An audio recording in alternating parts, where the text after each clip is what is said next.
জান্নাতীরা যে জান্নাতে ঢুকবে তাদের জন্য ওয়েলকামিং গেটের দরকার আছে না নাই? তাদের জন্য ওয়েল রিসেপশন থাকবে, লাল গালিচার সংবর্ধনা থাকবে। জান্নাতীরা যেতে শুরু করবে, ফেরেশতারা সবাইকে নিতে নিতে নিতে নিতে জান্নাতের দিকে হাঁকিয়ে নিতে থাকবেন। চিল্লায় কোন সুবহানাল্লাহ। وسيق الذين اتقوا ربهم إلى الجنة زمرا حتى إذا جاءوها وفتحت أبوابها وقال لهم خزنتها سلام عليكم طبتم فادخلوها خالدين سبحان الله পড়েন। আপনারা ঢুকবেন আর আপনাদেরকে ফেরেশতারা সালাম দেবে। যেতে যেতে জান্নাতের যে ওয়েলকামিং গেট, সংবর্ধনার গেট, এই গেটগুলো দেখে জান্নাতীরা অবাক হবে। এটা কিন্তু ঢোকার গেট না, এটা ওয়েলকামিং গেট, সংবর্ধনার গেট। এই গেটগুলো এত বিশাল, এত স্পেস, এত মনোরম জায়গা, খাবার দাবার, নাজ নেয়ামত, মোজ মাস্তি, ফুর্তি করার ব্যবস্থা। এই সুন্দর জায়গা দেখে জান্নাতীরা মনে করবে এটাই জান্নাত। কি মনে করবে? এটারে জান্নাত ভেবে ভুল করে এখানেই বসে খাওয়া দাওয়া শুরু করে দেবে। জান্নাতকে মজা লেলো, জান্নাত তোমারই হ্যায়। দুনিয়াতে অনেক কষ্টের পরে আল্লাহ করে জান্নাত দিছে, আমরা মহা খুশি, খাওয়া দাওয়া ফুর্তি শুরু করে দিবে। আসলে এটা কি জান্নাত? কথা কন। জান্নাত তো অনেক দূরে। ফেরেশতারা বলবে এটা না জান্নাত, the paradise is far away, Delhi কা লাট্টু হ্যায়, দিল্লি বহুত দূর হ্যায়। দিল্লির লাট্টু খাইতে মনে চায়, এটা কি কিশোরগঞ্জে পাওয়া যাবে? খাইতে হলে কই যেতে হবে? দিল্লি যেতে হবে। জান্নাত তো অনেক দূরে, ফার অ্যাওয়ে। এটা জান্নাত নয়, এটা জান্নাতের গেট। আপনাদেরকে সংবর্ধনা দেওয়ার জন্য এখানে গেট করা হয়েছে, এটা জান্নাত নয়। চলেন চলেন। আবার জান্নাতীরা ছুটতে শুরু করবে। যেতে যেতে দ্বিতীয় গেটটা হবে প্রথম গেটের চেয়ে অনেক বড়। ওই জায়গার সৌন্দর্য আগেরটার চাইতে অনেক বেশি। এত সৌন্দর্য জান্নাতের এবার নিশ্চিত যে এটা জান্নাত না হয়ে পারেই না। ফেরেশতাদেরকে কিছু না জিজ্ঞেস করে এখানেও বসে যাবে। আবার খাওয়া দাওয়া শুরু। সুবহানাল্লাহ পড়েন। আসলে এটা কি জান্নাত? এটাও জান্নাত। তার মানে এই জায়গাগুলোরে আল্লাহ যদি জান্নাত বিলা চালায় দিত, আমাদের মনে কোনো দুঃখ থাকতো না। কথা কন, আমরা তো খুশি হয়ে পড়ছিলাম। সুবহানাল্লাহ পড়বেন না? কিন্তু আল্লাহ ওখানেই আমাদেরকে বসায় রাখবেন না, আল্লাহ আসল জান্নাতে যাওয়ার সুযোগ দিবেন। চিল্লায় বলেন ঠিক কি না? এরপরে সব জান্নাতীরা যেতে যেতে জান্নাতের মূল ফটক দিয়ে যখন জান্নাতের ভেতরে ঢুকে যাবে, জান্নাতের নাজ নেয়ামত দেখে তারা অবাক হয়ে যাবে। আর মনের আনন্দে সব জান্নাতীরা মুখ ফসকে বলে ফেলবে আলহামদুলিল্লাহ। মনের অজান্তে মুখ দিয়ে বের হয়ে যাবে আলহামদুলিল্লাহ।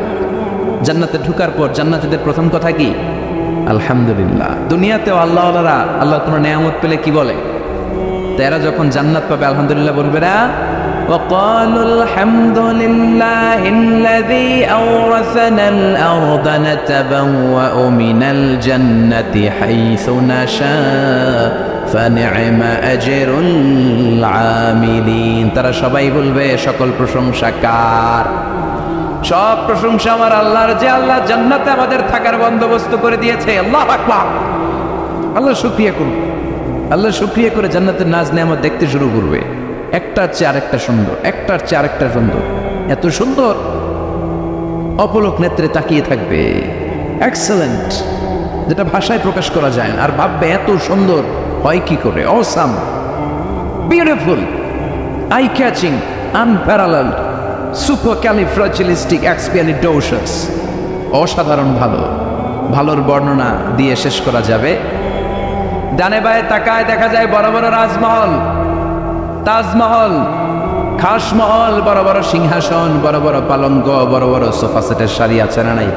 ফিহা সুরুরুম মারফুআতু ওয়া আকওয়াবুম মাওদুআতু ওয়া নামারিকু মাসফুফাতু ওয়া যারাবিয়্যু মাবথুসা। সুবহানাল্লাহ বলে। বড় বড় সিংহাসন দেখা যাবে, বড় বড় রাজ পালঙ্ক দেখা যাবে, বাগান বাড়ি দেখা যাবে, খাস বাড়ি দেখা যাবে, ডুপ্লেক্স বাড়ি, ট্রিপ্লেক্স বাড়ি, একটার পর একটা সৌন্দর্যের চোখ ধাঁধানোর নমুনা জান্নাতে আছে না নাই? যেই জান্নাতীরা বসতে শুরু করবে, মুত্তাকিঈনা আলাইহা মুতাকাবিলিন, কেউ কাউরে পিঠ দেখিয়ে বসবে না, সবাই সবার সামনাসামনি বসবে। সুবহানাল্লাহ বলেন। তাকাবে, ডানে তাকাবে দেখে পাখির গুনগুন শব্দ, বায়ে তাকাবে মৌমাছির গুনগুন শব্দ, সামনে তাকাবে দেখা যাবে ঝর্ণার ফোয়ারা। জান্নাতে ঝর্ণা আছে না নাই? কথা বলেন। ঝর্ণা ঝর্ণা ঝর্ণা রে, বলনা বলনা বলনা রে, কার বিরহে পাগল পাড়া তুই, কার মিলানে ফুল ফসলে ভরার তোর দুকুল বই, কার মিলানে ফুল ফসলে ভরারে তোর দুকুল বই ঝর্ণা ঝর্ণা ঝর্ণা রে বলনা বলনা বলনা রে করবি রহে পাগল পাড়া তুই সুবহানাল্লাহ বলেন। জান্নাতিন তাজরি মিন তাহতিহাল আনহার, এমন জান্নাত আল্লাহ রেডি করে রেখেছেন যে জান্নাতের নিচ দিয়ে প্রবাহিত হবে স্রোতস্বিনী ঝর্ণাধারা। আবার স্পেশাল একটা ঝর্ণা বা ফোয়ারা থাকবে, ওইটার নাম সালসাবিল। কি নাম? আইনান ফিহা তুসাম্মা সালসাবিলা। সালসাবিল নামে একটা স্পেশাল ঝর্ণা থাকবে। এই ঝর্ণাগুলো জান্নাতীরা দেখতে শুরু করবে, আনন্দ ফুর্তি শুরু করবে। ফেরেশতারা ডেকে বলবে, ও জান্নাতীরা, অনেক সময় হইল জান্নাতে আসছেন, একটু খানা পিনার দরকার আছে না নাই? জান্নাতে খাবার দাবার, ফুড রিফ্রেশমেন্টের ব্যবস্থা রাখবে কে? কথা বলেন। জান্নাতীদেরকে এবার খাবার দেওয়া হবে। The first mill and snacks will be served in paradise liver fish fry.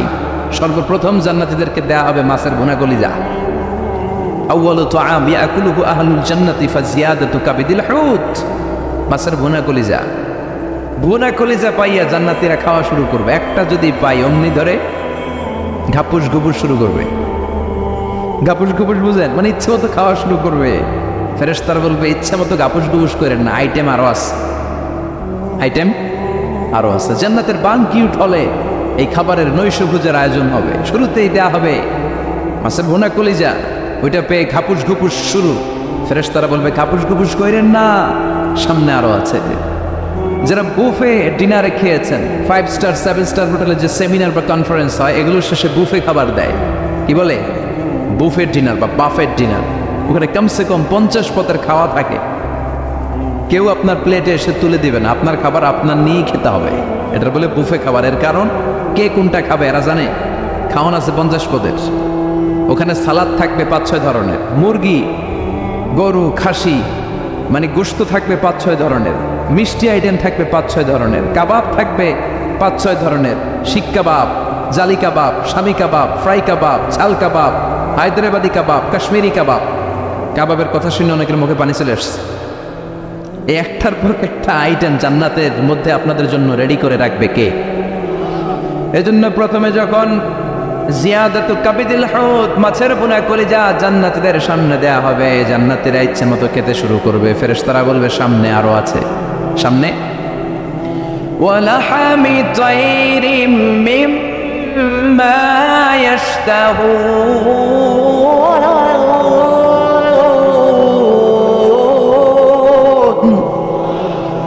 ওয়ালাহমি তায়রিম মিম্মা ইয়াশতাহুন। পাখির ভুনা, তাজা পাখির ভুনা গোশত জান্নাতীদেরকে দেওয়া হবে। সুবহানাল্লাহ বলে। একটার পর আরেকটা আইটেম মজা, একটার পর আরেকটা আইটেম মজা। এই জন্য ফেরেশতারা বলবে, আস্তে আস্তে খান, আইটেম আরো আছে, সামনে আরো মজার আইটেম আছে। তো বুফেতে যারা খেতে যায়, 50 পদের খাবার সামনে বিছানো আছে। প্রথমে 5-7 আইটেম এমন নেয়া নেয় প্লেটের ভিতরে, সামনে আরো দামি আইটেম আছে, ওগুলো আর খাইতে পারে না। আছে না নাই?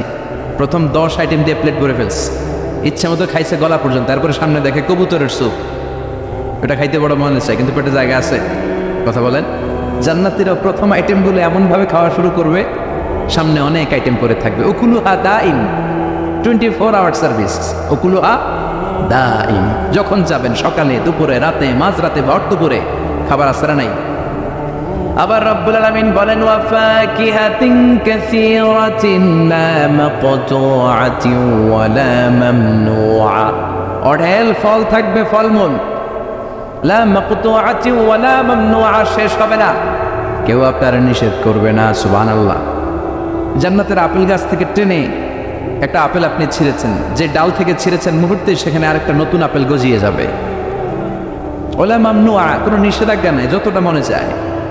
আমাদের দেশে মসজিদে দেখবেন দোয়া অনুষ্ঠানের পরে জিলাপি দেয় না, বা মিষ্টি দেয়, বা বিরিয়ানি দেয়, বলে দেয় যে সবাইরে 2 প্যাকেট কইরা, সবাইরে 2 প্যাকেট। তো আপনি যাই যদি বলেন আমার 3 প্যাকেট দেন, কেউ যদি বলে আমাকে 4 প্যাকেট দেন, দিবে না, নিষেধ করবে। কিন্তু জান্নাতে নিষেধ নাই, লিমিটেড কোনো খাবার নাই, আনলিমিটেড, ইচ্ছে মতো খাবেন। চিল্লায় পড়েন আল্লাহু আকবার। আবার আল্লাহ বললেন, কুল্লামা রুজিকু মিনহা মিন সামারাতির রিজকা ক্বালু হাযাল্লাযী রুজিকনা মিন ক্বাবল ওয়া উতু বিহি মুতাশাবিহা। এক একটা খাবার যখন জান্নাতীদের দেয়া হবে, জান্নাতীরা বলবে, এই খাবার দিছো কেন, এটা তো দুনিয়ায় খাইছি। জান্নাতীদেরকে যখন কলা দেয়া হবে, জান্নাতের কলা, জান্নাতীরা বলবে, কলা তো কিশোরগঞ্জে পাওয়া যায়, জান্নাতে কেন?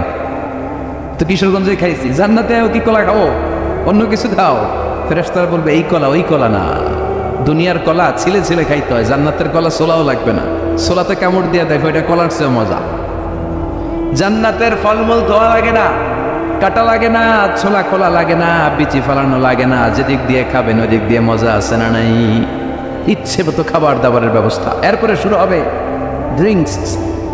জান্নাতে ড্রিঙ্কস আছে না নাই, সুপেয় পানীয়, যাই খাওয়াবে সব সারাবান তাহুরা। সুবহানাল্লাহ বলেন।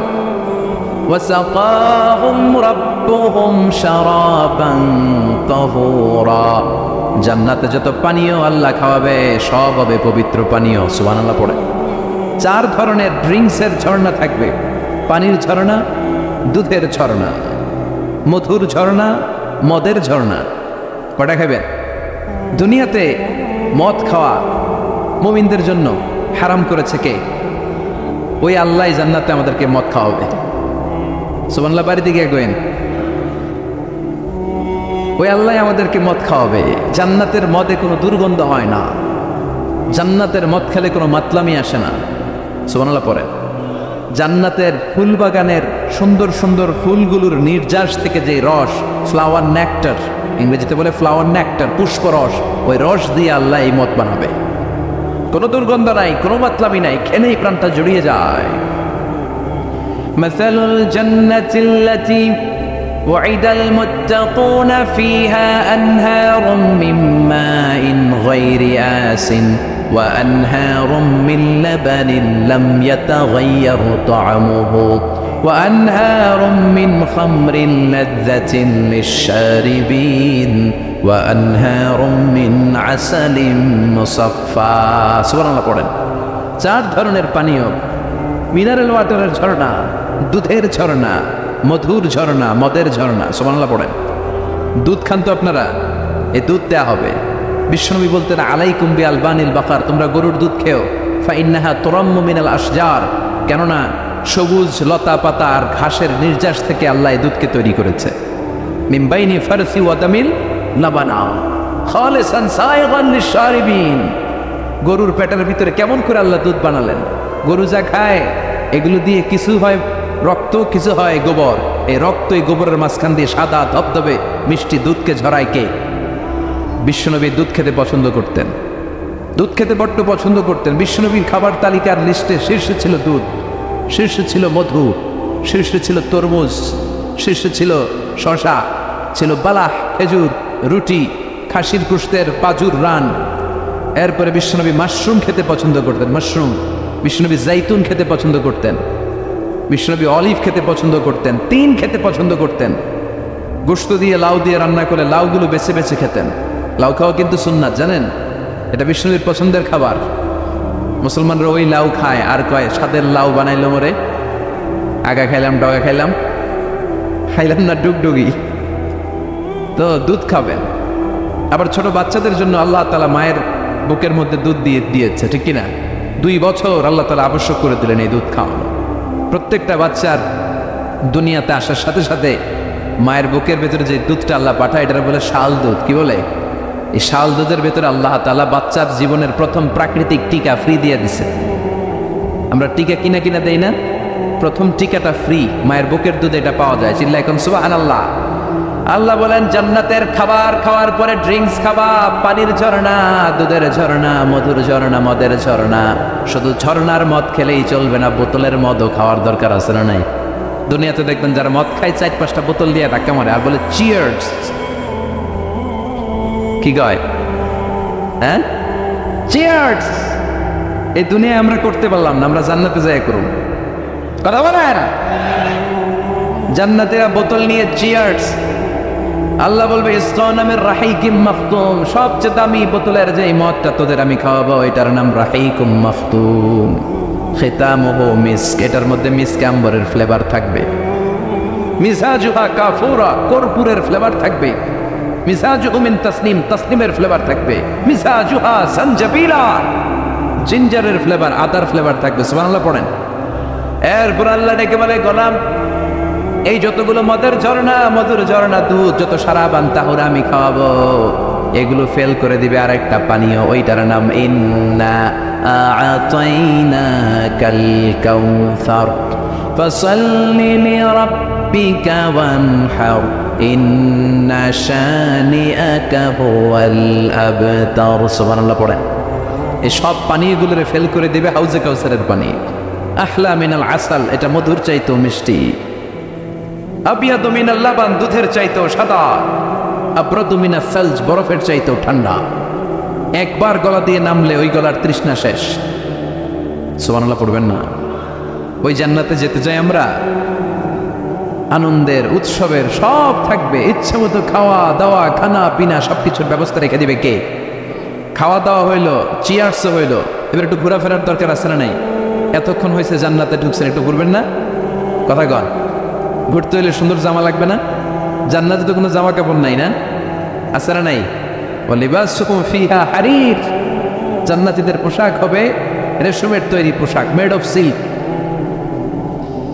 আল্লাহ বলেন ওয়া আলিয়াহুম সিয়াবু সুন্দুস খুদরু ওয়াস্তাবারাক, সবুজ মিহি কাপড়ের, সিল্কের, রেশমের কাপড় দিয়ে জান্নাতীদেরকে জামা পরিয়ে দেয়া হবে। Their dress will be in paradise, fine green silk with gold embroidery. সবুজ পাতলা মিহি রেশমের কাপড় দিয়ে জান্নাতে আপনাদের পোশাক বানিয়ে দেয়া হবে, যেটার মধ্যে গোল্ডের, স্বর্ণের এমব্রয়ডারি করা ডিজাইন থাকবে। আবার জান্নাতীদের প্রত্যেকের হাতের মধ্যে স্বর্ণের চুড়ি পরিয়ে দিবে কে? ওয়া ইউহাল্লাউনা ফিহা আসাবিরা মিন যাহাব, দুনিয়ার বুকে পুরুষদের জন্য চুড়ি পরা হারাম করেছে কে? ব্রেসলেট পরা কে হারাম করেছে কে? দুনিয়ায় যাই ছেলেগুলো তোমরা ব্রেসলেট পরো নাই, জান্নাতে স্বর্ণের ব্রেসলেট পরাইয়া দিবে কে? স্বর্ণের ব্রেসলেট। দুনিয়াতে অনেক ছেলেরা কিন্তু চুড়ি পরে, কিশোরগঞ্জে এগুলা নাই। হ্যাঁ, এদিকেও পরে। আমি তো মনে করছি ঢাকায় পরে কেন। এরপরে অনেক ছেলেরা কানে দুল লাগায়।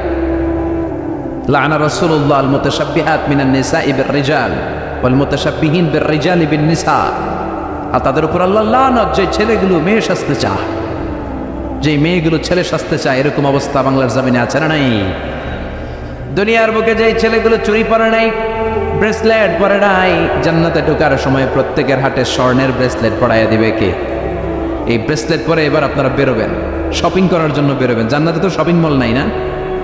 আছে, যমুনা ফিউচার পার্কের মতো, বসুন্ধরা শপিং কমপ্লেক্স, দুবাই মল, KLCC, পেট্রোনাস টুইন টাওয়ার, এগুলোর মতো বিশাল শপিং মল। সহিহ মুসলিমের বর্ণনা, ইন্না ফিল জান্নাতি লাসুকান, জান্নাতে একটা শপিং মল থাকবে। প্রত্যেক শুক্রবারে সব জান্নাতীরা এখানে শপিং করতে আসবে। এক একজনের এক এক ডিজাইন, এক এক ধরনের পোশাক। আল্লাহ বলেন লা ইয়ারাউনা ফিহা শামসাও ওয়ালা জামহারিরা। ওই শপিং মলের ভেতরে, ওই জান্নাতের ভেতরে এমন সুন্দর ওয়েদার, আবহাওয়া আমি রেখে দিব যে এখানে গরম নাই, ঠান্ডা নাই, আছে খালি আরাম। সুবহানাল্লাহ। জান্নাতের ওয়েদার, আবহাওয়াটা কেমন হবে? সূর্যের প্রচন্ড তীব্রতা নাই যে গরমে কষ্ট পাবে, শীতের প্রচন্ড কনকনে ঠান্ডা নাই যে শীতে কষ্ট পাবে, শীতও না গরমও না, শীত গরমের মাঝখানে নাতিশীতোষ্ণ পরিবেশ জান্নাতের মধ্যে রেখে দিবে কে? চিল্লায় বলেন। নারীরা তারা জুয়েলারি পছন্দ করে, করে না? কিশোরগঞ্জের নারীরা কি পছন্দ করে? স্বর্ণের অলংকার, নাকফুল, কানফুল, মাথার টিকলি, পায়ের নুপুর, গলার চেইন, আছে না নাই? এই স্বর্ণের ডিজাইন করা জুয়েলারি, অর্নামেন্টস নারীদের পছন্দ। আল্লাহ বলেন নারীদের জন্য তেদারসে অর্নামেন্টসের ব্যবস্থা রেখে দিবে কে? যত অর্নামেন্ট জুয়েলারি দরকার আমাদের বোনদের, মাদের, আছে না নাই? যত কসমেটিক্সের দরকার, কসমেটিক্স জান্নাতে থাকবে না? কথা বলেন। নারীদের জন্য জুয়েলারি, কসমেটিক্স, আর পুরুষদের জন্য থাকবে হুরুল জান্নাহ। সুবহানাল্লাহ বলেন। পুরুষদের চোখে সবচাইতে সুন্দর হলো নারী, এই জন্য হুরুল জান্নাতের ব্যবস্থা রাখবে কে? আল্লাহ বলেন এগুলো আজওয়াজুম মুতাহহারা, পবিত্র হবে। জান্নাতে যে হুরগুলো আপনাদের জন্য অপেক্ষা করছে, এগুলোর কোনো মাসিক টাসিক নাই, এদের কোনো মেনস্ট্রুয়েশনাল পিরিয়ড নাই, এদের মাসিক কোনো ব্লিডিং হয় না, সব সময় পবিত্রা। হুরুল আইন কাসিরাতুত তারফ কামসালিল লুলু, হাসিতে যেন এদের মুক্তা ঝরে, এত সুন্দর। ডাগর ডাগর চোখ, হরিণের মতো চোখ, মেঘ কালো কেশ, কাজল কালো চুল, সুন্দরী, সুস্নিগ্ধা, অনুসুয়া, প্রিয়ংবদা, অপ্সরী, রূপবতী, গুণবতী, সুহাসিনী, সুকেশিনী, সুহাসিনী, অসূর্যম পোষ্যা। একবার দেখলে চোখ জুড়িয়ে যাবে। আল্লাহ বলেন আনশানা হুন্না ইনশা, আমি তোমাদের জন্য এই হুরগুলার স্পেশাল করে বানাইছি। লাম ইয়াতমিসহুন্না ইনসুন ক্বাবলাহুম ওয়ালা জান, কোন জিন কোন ইনসান এদের গায়ে টাচ করে নাই, তোমরাই প্রথম যে ধরবা। ভার্জিন থাকবে, ভার্জিন মানে কুমারী। আল্লাহ বলে তোমাদের জন্য চিরকুমারী, ষোড়শী, তন্নি, অষ্টাদশী করে আমি বানিয়েছি, কেউ তাদেরকে দেখে নাই। তাদের চেহারা এত সুন্দর, তারা যখন হেঁটে যায় তাদের গায়ের গোশতের ভেতরে, রগের ভেতরে যে রক্তের চলাচল ওইটাও দেখা যায়, হাড্ডির ভেতরে অস্থির নড়াচড়া ওইটাও দেখা যায়। পুরুষ জান্নাতীদের জন্য এগুলো তৈরি করে রেখেছে কে? কথা বলেন কে? তার মানে আপনার সুখ, স্বাচ্ছন্দ্য, আরাম, আয়েশের যা দরকার তার সবটাই জান্নাতের ভেতরে আছে না নাই? ওয়ালাকুম ফিহা মা তাশতাহি আনফুসুকুম ওয়ালাকুম ফিহা মা তাদউন নুজুলাম মিন গফুরির রহিম। তোমাদের মনে যেটা চাইবে তার সব বন্দোবস্ত জান্নাতে করে রেখেছে কে? তার মানে আরাম আর আরাম। জান্নাতে কি? আরাম আর আরাম। এই দুনিয়ার বুকে আমাদের আরাম, সুখ, স্বাচ্ছন্দ্যকে নষ্ট করে দেয় তিনটা জিনিস। চিল্লায় বলেন তো কয়টা? এক হচ্ছে রোগ, অসুস্থতা। সুস্থ অবস্থায় সবকিছু যেমন ভাল লাগে, রোগ হইলে কিছু ভাল লাগে। দুই নাম্বার হচ্ছে বার্ধক্য। যৌবনে যেমনি মোজমাস্তি করা যায়, আনন্দ ফুর্তি করা যায়, বুড়ো হয়ে গেলে কি সেটা করা যায়? করা যায় না। তিন নাম্বার হচ্ছে মরণ। এ দুনিয়ার সব স্বাদ, আহ্লাদ, মায়া, মমতার সুখ সব নষ্ট করে দেয় এই মরণ, ঠিক কিনা? তার মানে অসুস্থতা, বার্ধক্য আর মৃত্যু, এই তিনটা জিনিস আমাদের সুখ স্বাচ্ছন্দ্যের ক্ষেত্রে বাধা। আল্লাহ বলবেন এই তিনটারই আমি জান্নাত থেকে বাইর করে দিলাম। ইচ্ছে মতো সুখ কর, ইচ্ছে মতো আনন্দ কর। আল্লাহু আকবার। ওয়া ইন্না লাকুম আন তাসিহু ফালা তাসখামু আবাদা। ফেরেশতারা বলবে ও জান্নাতীরা আর অসুস্থ হবে না, জান্নাতে আজীবন সুস্থ থাকবা। জান্নাতে কোনো পেটে ব্যথা আছে? মাথা ব্যথা, বমি বমি ভাব, কথা বলেন, দাঁতে ব্যথা, ডায়াবেটিক, আলসার, গ্যাস্ট্রিক, প্যারালাইসিস, কোন রোগ আছে? নাই। ওয়া ইন্না লাকুম আন তাশাব্বু ফালা তাগরামু আবাদা। আজীবন জান্নাতের মধ্যে জোয়ান থাকবা, বুড়া হইবা না। ওয়া ইন্না লাকুম আন তাহইয়াউ ফালা তামুতু আবাদা। চিরকালের জন্য জান্নাতে বেঁচে থাকবা আর মরবা না। সুবহানাল্লাহ পড়েন। আরাম আর আরাম, সুখ আর স্বাচ্ছন্দ্যের কোনো শেষ নাই, সুখ আর সুখ। আবার বিষ্ণু বললেন আহলুল জান্নাতি জুরদা ওয়া মুরদা ওয়া আবনাউ সালাসি ওয়া সালাসিন। জান্নাতে যারা যাবে তাদের গালে কোনো দাড়ি নাই, কোনো পশম নাই। 33 বছরের তাগড়া যুবক হয়ে তোমরা জান্নাতে ঢুকবা। আরেক বর্ণনায় এসেছে আবনাউ সালাসিন, 30 বছরের যুবক আর 60 হাত লম্বা। সহিহ বুখারীর বর্ণনা, লাম্মা খালাকাল্লাহু আদম ওয়া কানা তুলুহু 60 যিরাআন। আল্লাহ যখন সাইয়েদনা আদমকে তৈরি করলেন 60 হাত লম্বা করে বানালেন, আর তোমরাও যখন জান্নাতে ঢুকবা 60 হাত লম্বা হয়ে ঢুকবা। সুবহানাল্লাহ। এত আস্তে এভাবে সুখ, শান্তি, স্বাচ্ছন্দ্য একটার পর একটা জান্নাতীরা ভোগ করতে থাকবে। আল্লাহ জান্নাতীদের ডেকে বলবেন ও জান্নাতীরা, কোরআনে, হাদিসে, নবীর মুখে, আলেমদের মুখে জান্নাতের যত নাজ নেয়ামতের কথা আমি বলছিলাম সব কি বুঝে পাইছো? জান্নাতীরা বলবে আল্লাহ সব বুঝে পাইছি। একজন হাত তুলে বলবে আল্লাহ একটা পাই নাই। সবাইকে পাইছি, একজন কয় আল্লাহ বলবেন কি পাস নাই? সে বলবে আল্লাহ আপনারে পাই নাই। সুবহানাল্লাহ কইবেন না? দুনিয়া সুন্দর, মানুষ সুন্দর, আসমান সুন্দর, জমিন সুন্দর, সুন্দরে সুন্দরে পাল্লা। জানি না কত সুন্দর তুমি আল্লাহ, জানি না কত সুন্দর তুমি আল্লাহ। সুবহানাল্লাহ পড়েন। সবাই বলবে আল্লাহ যত নাজ নেয়ামতের বর্ণনা কোরআনের ভেতর আমরা পেয়েছি সব খুঁজে পেয়েছি। একজন হাত তুলে বলবে আল্লাহ একটা পাই নাই। কি পাস নাই? কয় আমনারে পাই নাই। আপনারই তো পাই নাই। জান্নাতে যাওয়ার আগে কেউ কিন্তু আল্লাহকে সচক্ষে দেখতে পাবে, এমনকি বিশ্বনবী আল্লাহরে দেখে নাই। বিশ্বনবীরে বলা হয়েছে রাসূলুল্লাহ আল্লাহরে দেখছেন? বিশ্বনবী বললেন নূরুন আত্মা আরাহু, এটা তো নূর, আমি দেখবো কেমন করে?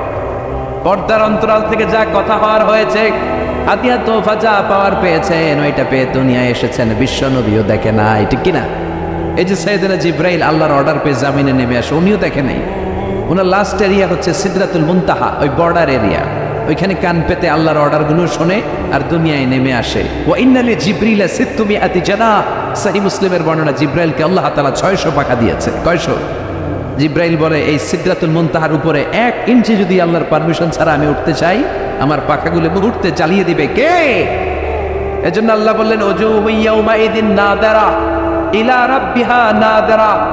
সেদিন তোমরা আলোকোজ্জ্বল চেহারা নিয়ে আল্লাহর দিকে তাকিয়ে থাকবা। আবার বিশ্বনবী বললেন, ইন্নাকুম সাতারাউনা রাব্বাকুম আয়ানান কামা তারাউনা হাযাল কামার।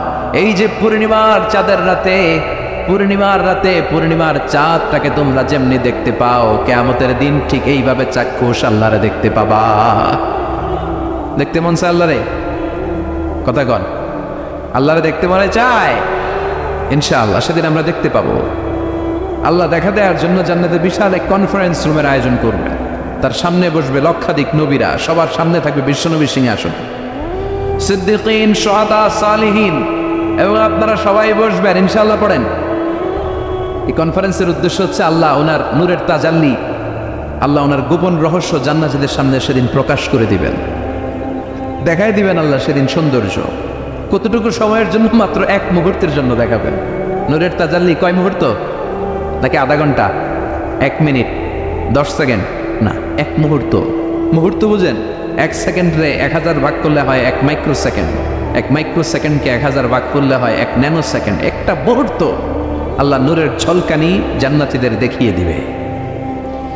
সব জান্নাতীরা কনফারেন্স রুমে যখন সবাই বসে সারবে, আল্লাহর সামনে থেকে পর্দা উঠিয়ে দিবেন। আমরা বলে থাকি 70,000 নূরের পর্দা, এটা সহিহ হাদিস দ্বারা সাব্যস্ত না, কিন্তু পর্দা আছে। কয়টা আছে আল্লাহ জানে।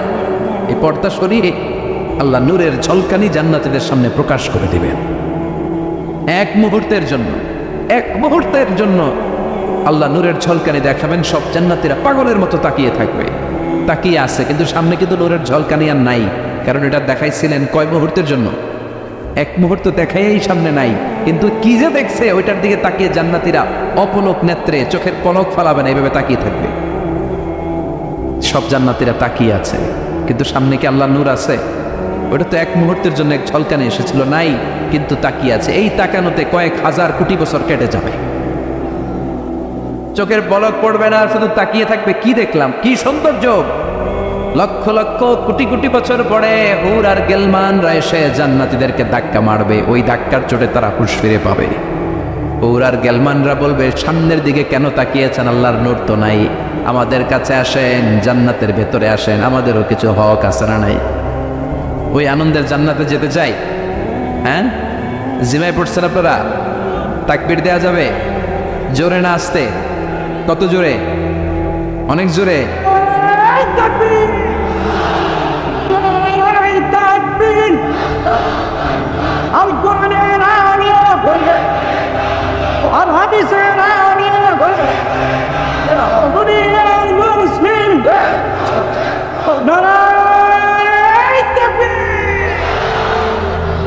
আজকের এই মাহফিলের ময়দানে আমরা যেমনি একত্রিত হতে পেরেছি, আল্লাহ জান্নাতে তুমি আমাদেরকে একসাথে ভেবে বসার তৌফিক দিও। আমরা জান্নাতে যেতে চাই, জাহান্নামে যেতে চাই না। এজন্য সব সময় যেন আমরা আল্লাহর কাছে জান্নাত চাই, জাহান্নাম থেকে পানা চাই। বিশ্বনবী দোয়া শিখিয়ে গিয়েছেন। বিশ্বনবী বলেছেন, তোমরা পড়ো, আল্লাহুম্মা ইন্না নাসআলুকাল জান্নাতা ওয়া নাউযু বিকা মিনান নার। মানে হে আল্লাহ, আপনার কাছে জান্নাত চাই, জাহান্নাম থেকে পানা চাই। এই দোয়াটা মুখস্থ আছে না? সবাই আমার সাথে আওয়াজ করে পড়েন, আল্লাহুম্মা ইন্না নাসআলুকাল জান্নাতা ওয়া নাউযু বিকা মিনান নার। সবাই পড়েন, আল্লাহুম্মা ইন্না নাসআলুকাল জান্নাতা ওয়া নাউযু বিকা মিনান নার। হে আল্লাহ, তোমার কাছে আমরা সবাই জান্নাত চাই, জাহান্নাম থেকে বাঁচতে চাই, তুমি বাঁচাও। বাঁচানোর মালিক কে? সে আল্লাহ ডেকে বললেন, গোলাম, জান্নাতে যদি যেতে পারো তোমরা সফল হয়ে যাবা, আর জাহান্নামে গেলে সব শেষ। জাহান্নামে গেলে সব শেষ। জাহান্নামটা হচ্ছে ধোয়ার জায়গা, ধোয়া, কিচ্ছু দেখা যায় না, অন্ধকার, আগুন আর আগুন, আগুন আর আগুন। জাহান্নামের আগুনকে আল্লাহ বললেন নারুল্লাহ, এটা আল্লাহর আগুন। কার আগুন? কথা বলেন। আল্লাহ বললেন এটা হলো নারুল্লাহিল মুকাদ্দাহ, জাহান্নামের প্রজ্বলিত আগুন, এটা আল্লাহর আগুন। The blazing fire, the hell fire, এটা প্রজ্বলিত আগুন, এটা আল্লাহর আগুন। নারুল্লাহিল মুকাদ্দাহ আল্লাতী তাত্তালিউ আলাল আফইদা। জাহান্নামের আগুন জ্বলন্ত আগুন, দুনিয়ার আগুন আঙ্গুলে লাগলে আঙ্গুল জ্বলে, পায়ে লাগলে পা জ্বলে। জাহান্নামের আগুন দেহের যেই জায়গায় লাগুক না, সর্বপ্রথম কলিজাটা জ্বলে যাবে। যেখানেই লাগুক আগে কলিজাটা ছাই, জাহান্নামের আগুন তো আমাদের ঘরে যে রান্নাঘরে যে আগুন দিয়ে তরকারি পাকে ওইটার মতোই তো না, ওইটার সো কম। বিশ্বনবী বললেন নারুকুম হাযিহিল্লাতী তুকিদুন জুজউন ওয়াহিদ মিন ৭০ জুজ মিন নারি জাহান্নাম। দুনিয়ার যে আগুন দিয়ে রান্নাঘরে তরকারি পাকাও, ওই আগুন জাহান্নামের আগুন নয়। জাহান্নামের আগুন দুনিয়ার আগুনের চেয়ে কমসে কম ৭০ গুণ বেশি তেজওয়ালা। আল্লাহ এই জাহান্নামের আগুন থেকে তুমি আমাদের বাঁচাও। দুনিয়ার আগুনের উপরে আঙ্গুল রাখা যায়? মোমবাতি জ্বালিয়ে কেউ কখনো মোমবাতির উপরে ১ সেকেন্ড ২ সেকেন্ড রাখছিলেন? হ্যাঁ, একটু রাইখেন, একটু রাইখেন, মোমবাতিটা জ্বালিয়ে একটু রাইখেন, এইভাবে ১ সেকেন্ড ২ সেকেন্ড রেখে দেখেন কেমন লাগে। রাখা যায়? কথা কন, রাখা যায় না, পারা যায় না। আগুনে পোড়া রোগীদের যে কি কষ্ট দেখছেন কখনো?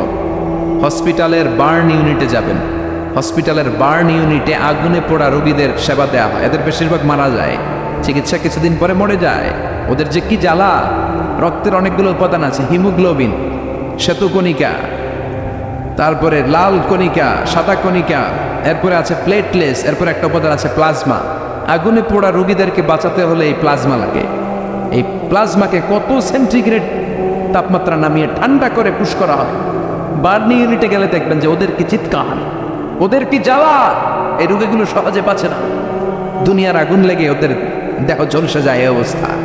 দুনিয়ার এই সামান্য মোমবাতির আগুনের উপর আঙ্গুল রাখতে পারি না, জাহান্নামের আগুনের উপর আঙ্গুল রাখা যাবে? কথা বলেন। আল্লাহ বলবেন সেদিন দুইটা দল হবে। আল্লাহ বলবে ওয়ামতাজুল ইয়াউমা আইয়ুহাল মুজরিমুন, এ পাপীরা আলাদা হয়ে যা, ডান দিকে জান্নাতীরা যা, বাম দিকে জাহান্নামীরা যা। জান্নাতীরা ডান দিকে লাইন ধরে মহা খুশি, কিন্তু জাহান্নামীরা খুশি না। وجوه يومئذ عليها غبرة ترهقها قترة أولئك هم الكفرة الفجرة।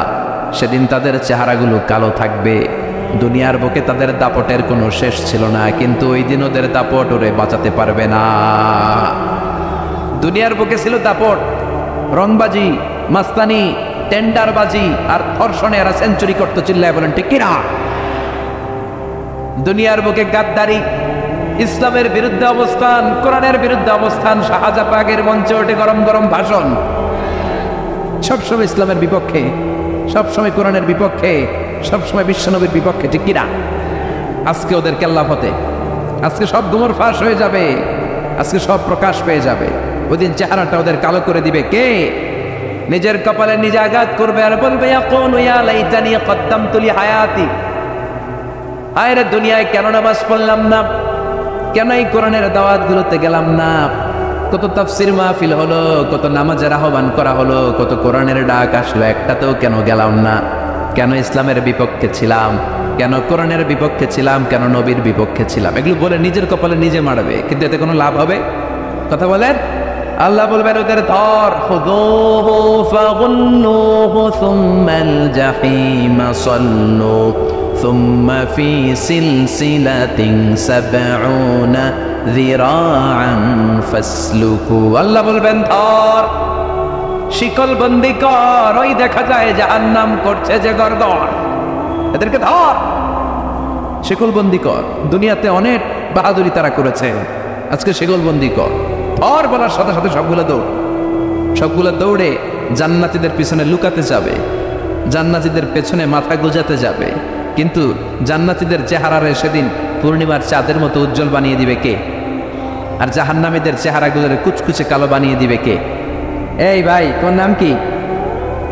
হাসান ভাই, একটু হাসান করে দাও এদিকে। হাসান মানে সুন্দর, হাসান মানে কি? ভালো। হাসান আল্লাহ রাসূল সাল্লাল্লাহু আলাইহি ওয়াসাল্লামের দৌহিত্র, একজন হাসান আর একজন হুসাইন, রাইহানা চাইন, খুব ভালোবাসতেন আল্লাহ রাসূল সাল্লাল্লাহু আলাইহি ওয়াসাল্লাম। হাসান হুসাইন রাদিয়াল্লাহু তাআলা আনহু আর দেহের এমন কোনো জায়গা নাই যেই জায়গায় আল্লাহ রাসূল সাল্লাল্লাহু আলাইহি ওয়াসাল্লাম চুমু দেন নাই। সাইয়্যিদা শাবাবি আহলিল জান্নাহ, জান্নাতে যত ইয়াংরা যাবে, যুবকরা যাবে, সব যুবকদের সর্দার হবে সাইয়্যিদুনা হাসান ওয়াল হুসাইন রাদিয়াল্লাহু তাআলা আনহুমা। তো এই জন্য একটু হাসান করে দাও এদিকে, সুন্দর করে দাও। আলহামদুলিল্লাহ, বোনেরা যারা এসছেন শুকরিয়া জানাই। ওসি সাহেব আছেন কসবা থানার, যখনই আসি উনি উপস্থিত থাকেন ওনার ফোর্স নিয়ে, ওনার প্রোটোকল নিয়ে, অনেক কষ্ট করে আমাদেরকে এগিয়ে নিয়ে আসছেন। আমার কলেজের টুকরা যুবক ভাইয়েরা, তোমাদের জন্য আমার প্রাণ ঢালা অভিনন্দন এবং ভালোবাসা। এই যে তোমরা কোরআনের পক্ষে থাকো, কোরআনের মাহফিলকে সার্থক করার জন্য ছুটে আসো, তাফসির মাহফিলগুলোকে সাফল্যমণ্ডিত করো, এজন্য তোমাদেরকে আমার অন্তরের অন্তঃস্থল থেকে শুকরিয়া এবং দোয়া জানাই। আর আমরা দেরি না করে কথা বলবো, যেহেতু সময় খুব কম কিন্তু কথা আমাদের অনেক বেশি, মাত্র 45 মিনিট। যতটুকু শুনবো আমলের নিয়তে শুনবো, ঠিক কিনা? ওয়াজ তো এখন ইউটিউবেও দেখা যায় না? যে আলোচককে আপনি পছন্দ করেন ওনার নামটা লিখে সার্চ দিলে ইউটিউবে আলোচনা চলে আসে। তো সহজ হয়ে গেছে। তো এই যে আপনাদের ব্যস্ত মূল্যবান সময়গুলো থেকে যোগ বিয়োগ দিয়ে আপনারা টাইম বের করে এখানে আসছেন, এই টাইমের অনেক দাম। আমাদের জীবনের সবচাইতে দামি জিনিস হচ্ছে সময়। স্রষ্টার দেয়া সবচাইতে বড় নেয়ামত হচ্ছে সময়। এই জন্য সময় যেন আমরা কোনো খারাপ কাজে, অকল্যাণের কাজে ব্যয় না করি, ভালো কাজে যেন ব্যয় করি। তাই যে কয়েক মিনিট কথা বলবো, লম্বা চূড়া কথা বলবো না, কান দুটো খরগোশের কানের মতো খাড়া করে শুনবার, বুঝবার, উপলব্ধি করার চেষ্টা করতে হবে। আমি প্রায়ই বলি আমাদের একটা শক্ত সিদ্ধান্তই পারে আমাদেরকে জান্নাতি বানাতে, শক্ত সিদ্ধান্ত। আর আমাদের একটা দুর্বল সিদ্ধান্তই পারে আমাদেরকে হাপাবু জাহান্নামের লাকড়ি বানাতে। So the decision is years. সিদ্ধান্ত আপনাদের। আপনি কোন পথে যাবেন, ডানে না বায়ে? ডানে গেলে জান্নাত, বায়ে গেলে জাহান্নাম। তো কোন দিকে যাবেন? কোন দিকে? ডানে যাব, কারণ আমরা ডানপন্থী, ডান ব্লকের লোক। সব নবীরা ডানপন্থী ছিল। সব নবীরা কি পন্থী ছিলেন? আমরাও ডানপন্থী থেকেই যেন আমরা আমাদের শেষ নিঃশ্বাস ত্যাগ করতে পারি। আল্লাহ তুমি তৌফিক দাও। আজকের আলোচনার বিষয় হালাল এবং হারাম। আলোচনার বিষয় হালাল এবং হারাম। দুই রাস্তা, হালাল চলে গেছে এইদিকে, হারাম গেছে এইদিকে। আমরা যাব কোন দিকে? ডান দিকে। হালাল খুব বরকতময়, হালালে বরকত বেশি, হারামে বরকত নাই। বিশ্বাস করেন? 1 কোটি টাকা ইনকাম মাসে। কয় কোটি? এরকম লোক আছে না কসবায়? বাংলাদেশে আছে না? 1 কোটি টাকা ইনকাম, কোটি টাকা ইনকাম তার। কিন্তু বছরে কোটি কোটি টাকা তার ইনকাম, 1 মাসে ইনকাম 1 কোটি টাকা। কিন্তু দেখা যায় মাসে একটা হসপিটাল বিল পরিশোধ করতে তার চলে যায় 50 লাখ টাকা। আছে না নাই? ওয়াইফের ক্যান্সার, যার নেই কোনো অ্যান্সার। ছেলে ইয়াবা খায়, ওরা দেওয়া লাগে 20 লাখ। বাড়ি ভাড়া, খাওয়া দাওয়া ইত্যাদি খরচ শেষে দেখা যায় মাস শেষে আরো 20 লাখ ঋণের মধ্যে পড়ে আছে না নাই? কিন্তু মাসে ইনকাম ছিল কত? 1 কোটি। কিন্তু মাস শেষে দেখা যায় 20 লক্ষ টাকা ঋণের বোঝায় চাপা পড়ে আছে। আর রিক্সাওয়ালা, ওর বেতন নাই, যা পারে ইনকাম করে প্রতিদিন। মাসে অন অ্যান অ্যাভারেজ তার ইনকাম 5000। কয় হাজার? 1000 চলে যায় ওর যে ছুকরির বেড়া, ওই বাড়ির ভাড়া দিতে। 1000 চলে যায় ওর খাওয়া, 1000 চলে যায় চিকিৎসা, 1000 চলে যায় ছেলেমেয়েদের পড়াশোনা, আনুষঙ্গিক আরো 500, মাস শেষে আরো থেকে যায় 500। সুবহানাল্লাহ কইতে পারলেন না? 1 কোটি টাকা ইনকাম করেও 20 লক্ষ টাকা ঋণের বোঝায় চাপা পড়ে আছে। আর 5000 টাকা ইনকাম, মাস শেষে কত থাকে? 500। কারণ ওর পুরো ইনকামটাই হালাল। ওর পুরো ইনকামটা কি? আর হালালে বরকত ঢুকাই দিছে কে? হারামে কোনো বরকত আছে? আওয়াজ করে বলেন তো, গরু খাওয়া হালাল না হারাম? কুকুর খাওয়া? কুরবানিতে কি জবাই হয়? সুন্নতে খাতনার অনুষ্ঠানে, বিয়ের অনুষ্ঠানে, প্রতিদিন কসাইয়ের দোকানে কোথাও কুকুর জবাই হয়? গরু বা গাভী বছরে বাচ্চা দেয় কয়টা? একটা। আর কুকুর দেয় কয়টা? 7টা, 10টা, 11টা। জন্ম নিয়ন্ত্রণ নাই তো, দেদারসে দিচ্ছে, ফ্যামিলি প্ল্যানিং নাই, তাই না? আচ্ছা, তো দেখেন গরু বাচ্চা দিল কম, কুকুর বাচ্চা দিল বেশি। গরু জবাই হয় বেশি, কুকুর জবাই হয় না। গরু আমরা খাই বেশি, কুকুর খাই না। তারপরেও কসবায় গরু বেশি না কুকুর বেশি? আওয়াজ করে বলতে হবে, গরু না কুকুর? কারণ গরু খাওয়া হালাল, আর হালালে বরকত ঢুকাই দিছে কে? এই জন্য দ্য ডিসিশন ইজ ইয়োরস। সিদ্ধান্ত আপনার। কই যাবেন, ডানে না বায়ে? হালালের সাথে না হারামের সাথে? হালালটা হচ্ছে পরিবেশ বান্ধব। হালালটা কি? Eco friendly. এটা পরিবেশ বান্ধব, এটা স্বাস্থ্যকর, এটা রুচিসম্মত, এটার মধ্যে কোনো ঝামেলা নাই, এটাতে কোনো ভেজাল নাই। হালালে থাকলেই লাভ, যদিও অল্প। সুবহানাল্লাহ পড়েন।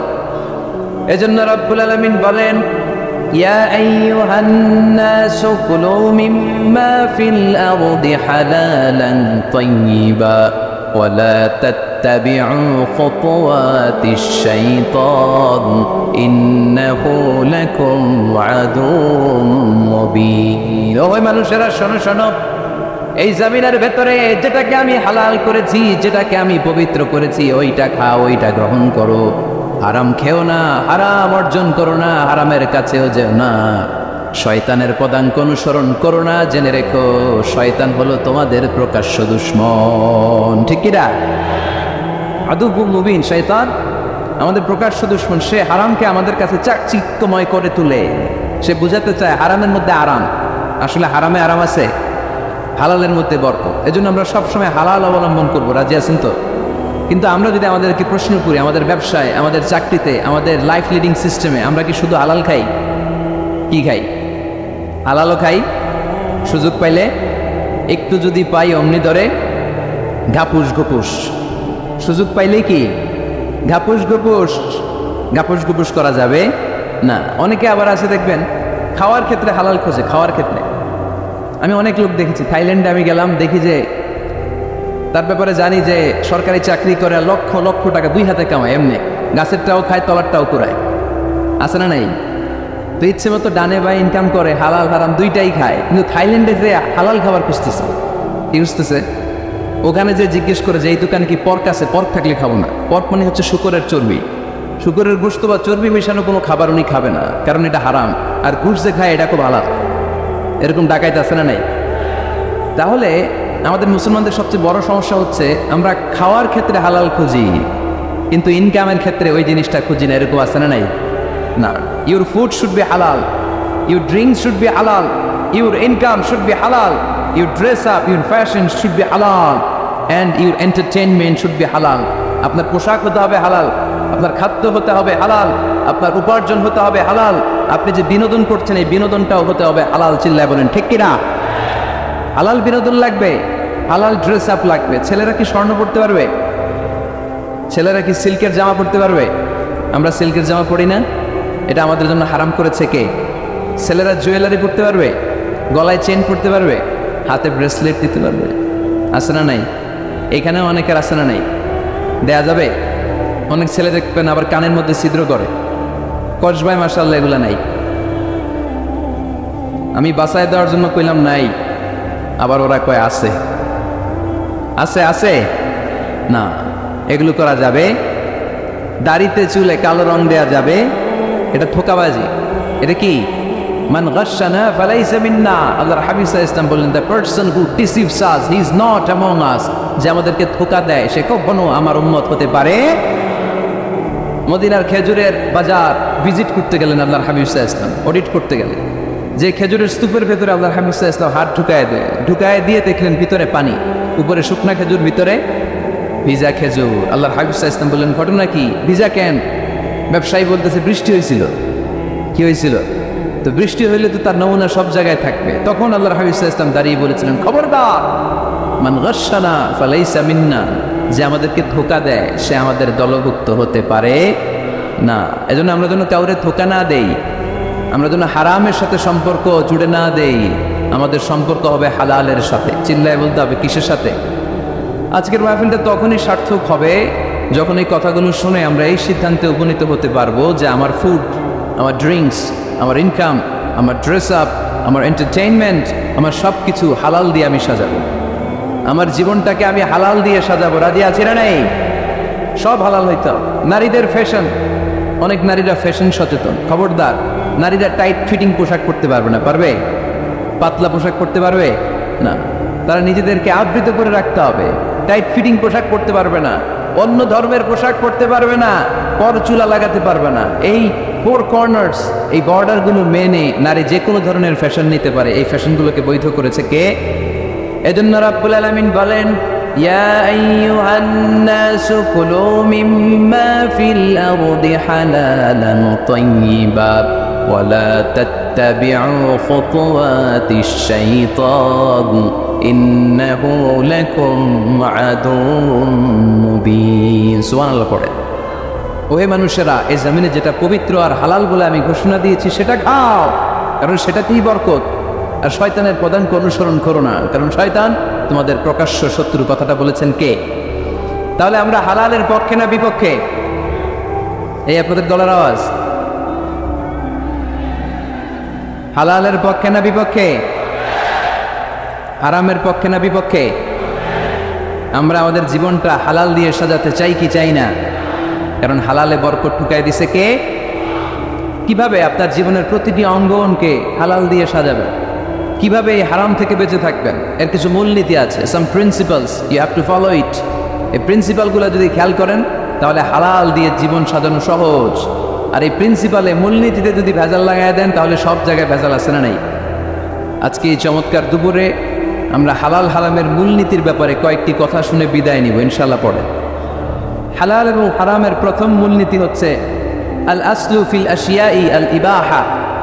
মূলত সব কিছু পৃথিবীতে যা দেখি, যা পাওয়া যায়, খাবার দাবার যাই হোক না কেন, মৌলিকভাবে সব কিছু হালাল। যুবক ছেলেরা বুঝে যাও, কান দুটো খরগোশের কানের মতো খাড়া কর। আমি সহজ করে বুঝাবার চেষ্টা করব, যদিও সহজ করে বোঝানো সহজ না। সহজ করে কইতে আমায় কহজে, সহজ করে যায় না কওয়া সহজে, ঠিক কিনা? তারপর আমি চেষ্টা করছি সহজ করে বুঝানো, খুব সহজ। আর দিন ও ইউসরুন লা উসরা ফি, দিন সহজ, এর মধ্যে কাঠিন্যতা নাই। মন জয় করার 4টা বাক্য আল্লাহর হাবিব সাল্লাল্লাহু আলাইহি ওয়াসাল্লাম আমাদেরকে শিখিয়ে গিয়েছেন। বাশশিরু ওয়ালা তুনাফিরু, ইয়াসসিরু ওয়ালা তুআসসিরু। সহজ করে উপস্থাপন করো, কঠিন করো না। মানুষকে দিনের প্রতি আকৃষ্ট করো, দিন থেকে ভাগিয়ে দিও না। আমরা অনেকে দিন থেকে ভাগাই দেই, আছে না নাই? এক ছেলে হিন্দু হয়েছে, হিন্দু থেকে মুসলমান হয়েছে, আগে ছিল হিন্দু, এখন থেকে এই ছেলেরা কি সুন্নি মুসলমান বানাবে, না ওয়াহাবি বানাবে, না আহলে হাদিস বানাবে, না হানাফি বানাবে, এই নিয়ে কিলাকিলি আছে না নাই? কি বিপদ! সে আগে হিন্দু আসলাম, এটাই তো ভালো আসলাম। মুসলমান হওয়ার পরে এর ভয় দেখানো শুরু করছে, এই খবরদার, নামাজ রোজা জাকাত হজ সব লাগবে, হারাম খাওয়া যাবে না, এটা নাই ইসলামে, এটা নাই, ওইটা নাই, ওইটা নাই, হিন্দু কে তাহলে আমিও নাই। এরকম হয় না? খবরদার, আল্লাহ ছাড় দিতে চায়, মৌলবীরা ছাড় দেয় না, আছে না নাই? তো আমরা যেন কঠিন না করি। হালাল হারামের প্রথম মূলনীতি হচ্ছে basically everything in this world is হালাল। এই পৃথিবীতে যা আছে সবই হালাল। সব কি? সব হালাল, সব হালাল, সবই হালাল, অল্প কিছু হারাম। সুবহানাল্লাহ পড়ে। যদি এমন হইতো এই পৃথিবীতে যা আছে সবই হারাম, অল্প কিছু হালাল, খুব ভালো হইতো, তাই না? সুবিধা হইতো আমাদের। তা আমাদের সুবিধা করে দিলেন কে? বেসিকলি এভরিথিং ইজ হালাল, পৃথিবীর সব কিছু হালাল। আপনারা যদি কেউ কিছু বলে যে এটা কি হালাল না হারাম, আপনি হুট করে বলবেন আগেই বলবো হালাল। যদি হারামের দলিল পাওয়া যায় তখন বলবো হারাম, ঠিক কিনা? আমাকে যদি বলেন এটা হালাল না হারাম, আমি যদি বলি হালাল, আপনি যদি বলেন দলিল দেন, এটা আপনি ভুল বলবেন। কারণ কোনো কিছু হালাল করতে হলে দলিল লাগে না। কোনো কিছুকে হালাল বলে সাব্যস্ত করতে দলিল লাগে না। হারাম বলে যদি সাব্যস্ত করতে চান তখন দলিল লাগবে, তাও তেনা পেছানো দলিল দিয়ে হবে না, যেন তেন দলিল দিয়ে হবে, অকাট্য দলিল। এটাকে বলে আল আদিল্লা আল কাতঈয়া। অকাট্য দলিল লাগে কোনো জিনিসকে হারাম সাব্যস্ত করতে হলে। তাহলে এই যে আমাদের জন্য আল্লাহ সহজ করে দিলেন, সব কিছু বেসিকলি হালাল, যতক্ষণ না এটা হারাম হওয়ার ব্যাপারে দলিল পাওয়া যায়। এই জন্য হারাম হারাম জিকির না করে জিকিরটা চেঞ্জ করে করতে হবে হালাল হালাল। কথা বলেন ঠিক কিনা? জিকির 2 ধরনের আছে। জিকির কয় ধরনের? একটা জিকির হচ্ছে হারাম হারাম হারাম, একদলের কাছে সবই হারাম। একটা সময় এদেশের কিছু আলেম সমাজ ইংরেজিকে হারাম বলতো, ইংরেজি শিক্ষা করাকে কি বলতো? সময়ের বিবর্তনে এটা এখন হালাল। এখন এটা কি? হালাল। একটা সময়ে আলেম সমাজের কিছু অংশ রাজনীতি করাকে হারাম বলতো। কথা কি বুঝতেছেন? এখন এটা কি? হালাল হয়ে গেছে।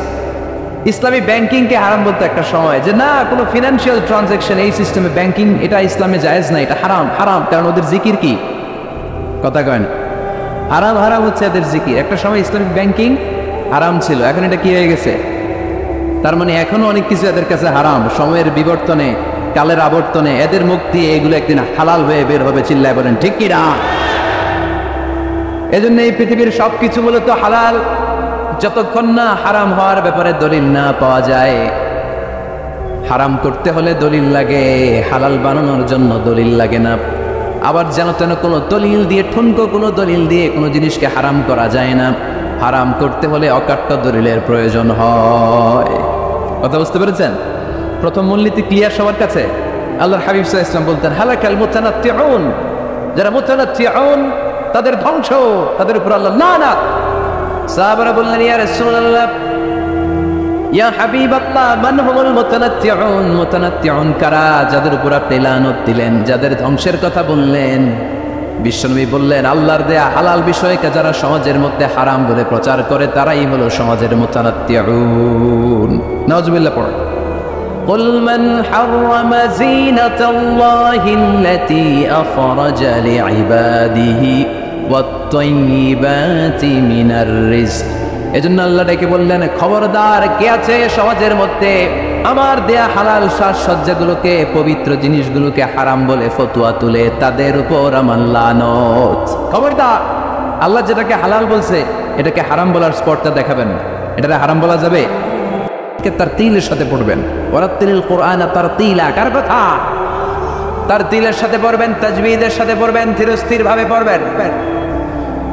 সাইয়েদনা আবু বকর নামাজের মধ্যে যখন দাঁড়াতেন, কান্নার চোটে তিনি নামাজ পড়তে পারতেন না, এত কোমল হৃদয়ের লোক ছিলেন। কানা রাকিকাল কলবি ওয়া সারিআল ইকা, অন্তরটা ছিল নরম, আর নামাজে দাঁড়ালে শুধু কাঁদতেন। আর আমরা নামাজে দাঁড়ালে দিন দুনিয়ার হিসাব আছে না নাই? সারা দিনেও যেটা আমার মনে পড়ে না, নামাজে দাঁড়ালে মনে পড়ে। ঠিক কিনা? নামাজে দাঁড়ালে আমাদের মনে হয় মাশরাফিকে আউট পেল না, ছক্কা মারল। নামাজে দাঁড়ালে আমাদের মনে হয় শেয়ার বাজার উঠলো না নামলো। নামাজে দাঁড়ালে মনে হয় হিন্দি সিরিয়াল শুরু হলো নাকি কারেন্ট চলে গেছে। যেরকম ঠিক কিনা? হরেক ধরনের চিন্তা নামাজের মধ্যে আসে না নাই? সাহাবীরা যখন নামাজে দাঁড়াতেন, মরুভূমিতে সাহাবারা যখন নামাজ পড়তেন, আকাশের পাখিগুলো খেজুর গাছ মনে করে সাহাবীদের মাথায় এসে বসে যেত। পাখিগুলো মনে করতো এগুলো মানুষ না, এগুলো খেজুর গাছ, কারণ নড়ে না চড়ে না, ঠায় দাঁড়িয়ে আছে। আল্লাহু আকবার। বিশ্বনবীর মেয়ের জামাই আলীর পায়ের মধ্যে তীর ঢুকলো, তীর। ব্যথার চোটে চিল্লায়, কেউ তীর বের করতে পারে না। তীর বের করার জন্য টান দিলে চিৎকার মেরে ওঠে। বিশ্বনবী বেলাল রে বললেন, ইয়া বেলাল আকিমিস সালাহ, আজান দাও, নামাজ কায়েম করো। আরেক সাহাবীরে বললেন, ও সাহাবী, তুমি তৃতীয় রাকাতে নামাজে শরীক হবা। আমি যখন এক রাকাত শেষ করে দ্বিতীয় রাকাতে দাঁড়িয়ে কেরাত শুরু করব, তুমি কাতারের মাঝখান দিয়ে যে আলীর পায়ের তীরটা গায়ে যত শক্তি আছে শক্তি দিয়ে টান দিয়ে বের করবা। বিশ্বনবী নামাজ শুরু করলেন, আল্লাহু আকবার।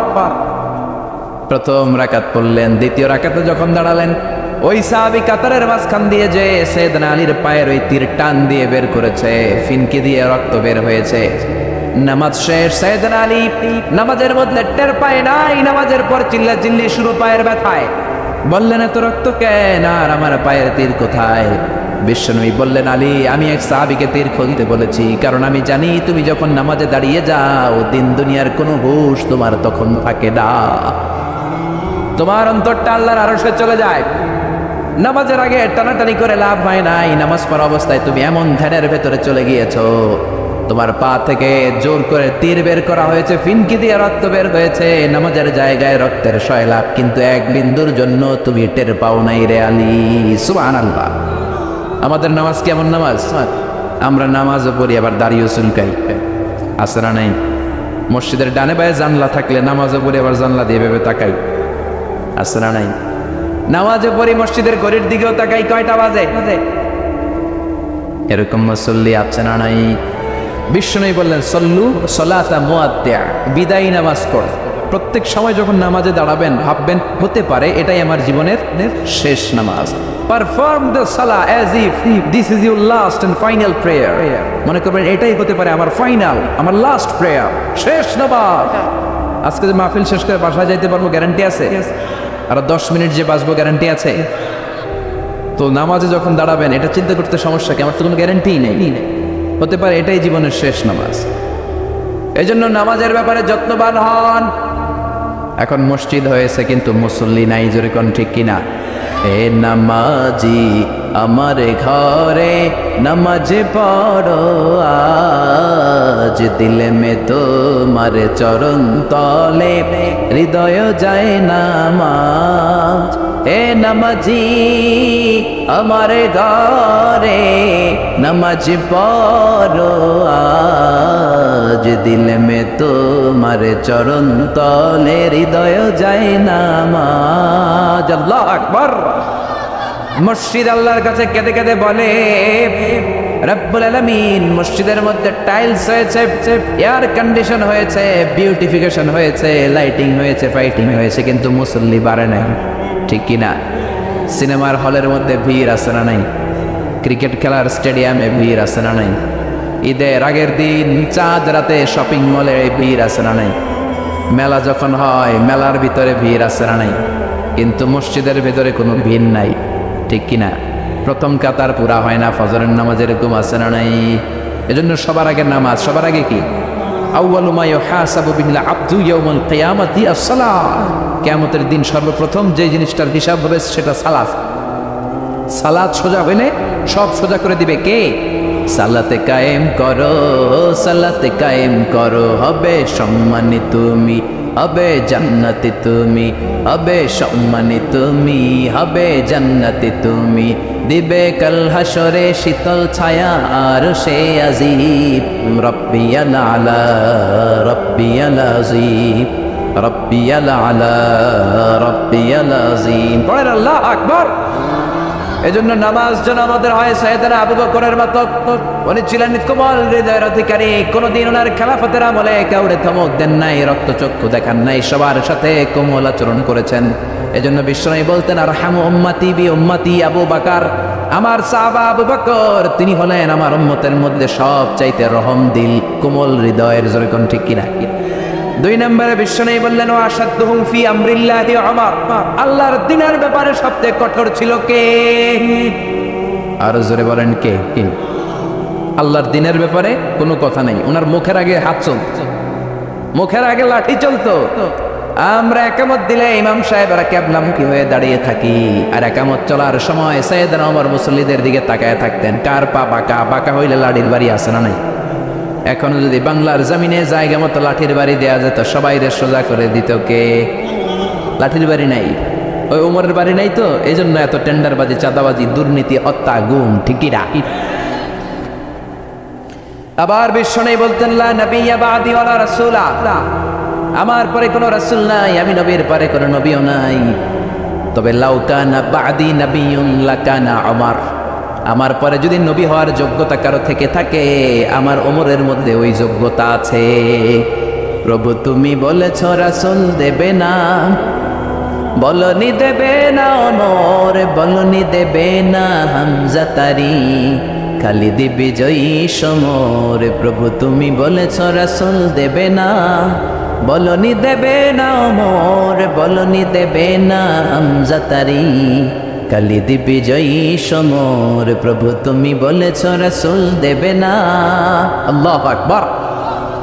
কেমন ছিলেন সাইয়েদনা ওমর?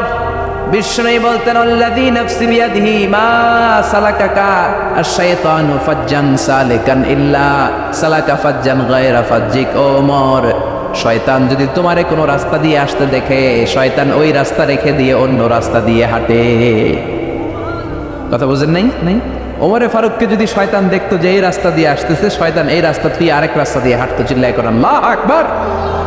শয়তান ওনারে ভয় পেত, ইহুদিরা ভয় পেত, নাসারারা ভয় পেত। একবার বিশ্বনবীর বিবিরা বিশ্বনবীকে ধরল, নবী, ও নবী, আপনি যখন আয়েশার ঘরে থাকেন ওই দিন সাহাবারা বেশি বেশি হাদিয়া পাঠায় কেন? আর আমাদের ঘরে যখন থাকেন হাদিয়া পাঠায় না কেন? আগামী দিন জুমার নামাজের পরে আপনি ঘোষণা দিবেন, আপনি যেই বিবির ঘরেই থাকেন না কেন সাহাবারা যেন বেশি বেশি হাদিয়া পাঠায়। বিশ্বনবী বললেন আমি বলতে পারবো না। বিবিরা বললেন আপনার পারতেই হবে। বিশ্বনবী বললেন আমি বলতে পারবো না। বিবিরা বলল বলতে আপনাকে হবে।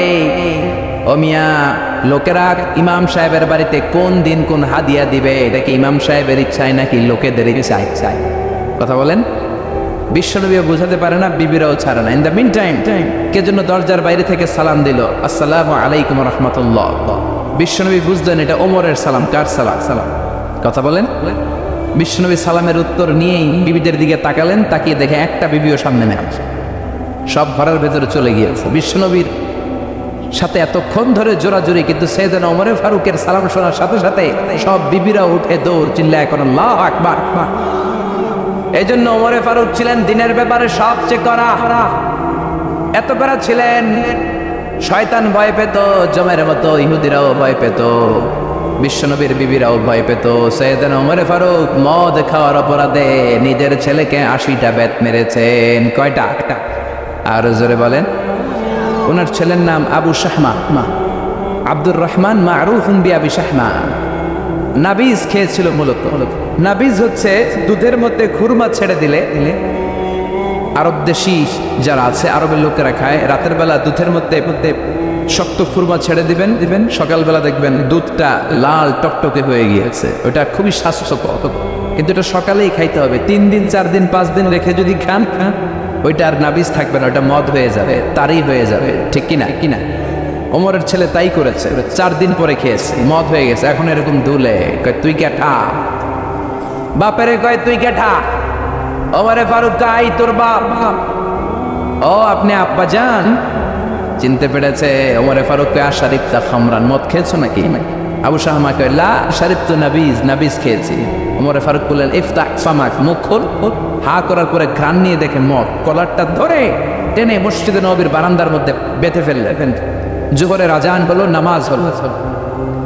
নামাজের পর সাইয়েদনা ওমরে ফারুক বললেন মাকানাকুম ইনদানা হাদ, আমাদের বিচার আছে, সবাই বসেন। জোহরের আজান শুনে যত সাহাবারা ওযু করে মসজিদে নববীর দিকে যায়, সবাই দেখে মসজিদে নববীর বারান্দার মধ্যে ওমরের ছেলে বাধা। সবাই বলে ঘটনা কি, খলিফার ছেলে এইভাবে বাধা কেন? নামাজের পরে ওমরে ফারুক সবাই নিয়ে বসলেন। ওমরে ফারুক বললেন আমার ছেলে মদ খেয়েছে, বিচার হবে। প্রেসিডেন্টের ছেলে মদ খেয়েছে, না জানি কি বিচার হয়। সবার মধ্যে কানাঘুষা। কেউ বলে আরে প্রেসিডেন্টের বলা তো মারবে না, এমনি ছেড়ে দিবে। কেউ বলে আরে এটা ওমর, 80 বেদ দেওয়ার কথা, 80টা না দেখ 40টা দিবে। কেউ বলে না 40টাও না, 10-20টা দিয়ে ছেড়ে দিবে। সৈয়দরা ওমরে ফারুক জল্লাদরে বললেন বড় একটা চাবুক নিয়ে আয়। আনার পরে হাজার হাজার লোক তাকিয়ে আছে। ওমরে ফারুক বললেন ইবদা বিসমিল্লাহ, মাই শুরু কর। জল্লাদ গায়ে যত জোর ছিল মারতে শুরু করলো। ওয়াফিদ ইসনাইনি তালাতা, 1 2 3, 3 চাবুক মারার পরে ওমরে ফারুক জল্লাদকে এক থাপ্পড় মেরে দূরে ফেলে দিলেন। বললেন বেটা তুই কি চাবুক মারস না চাকরি বাসাস? আস্তে মারলি কেন? আসলে আস্তে মারলি, গায়ে যত জোর ছিল জোরসে মেরেছে, কিন্তু ওমরের ওই মায়ের পছন্দ হয় নাই।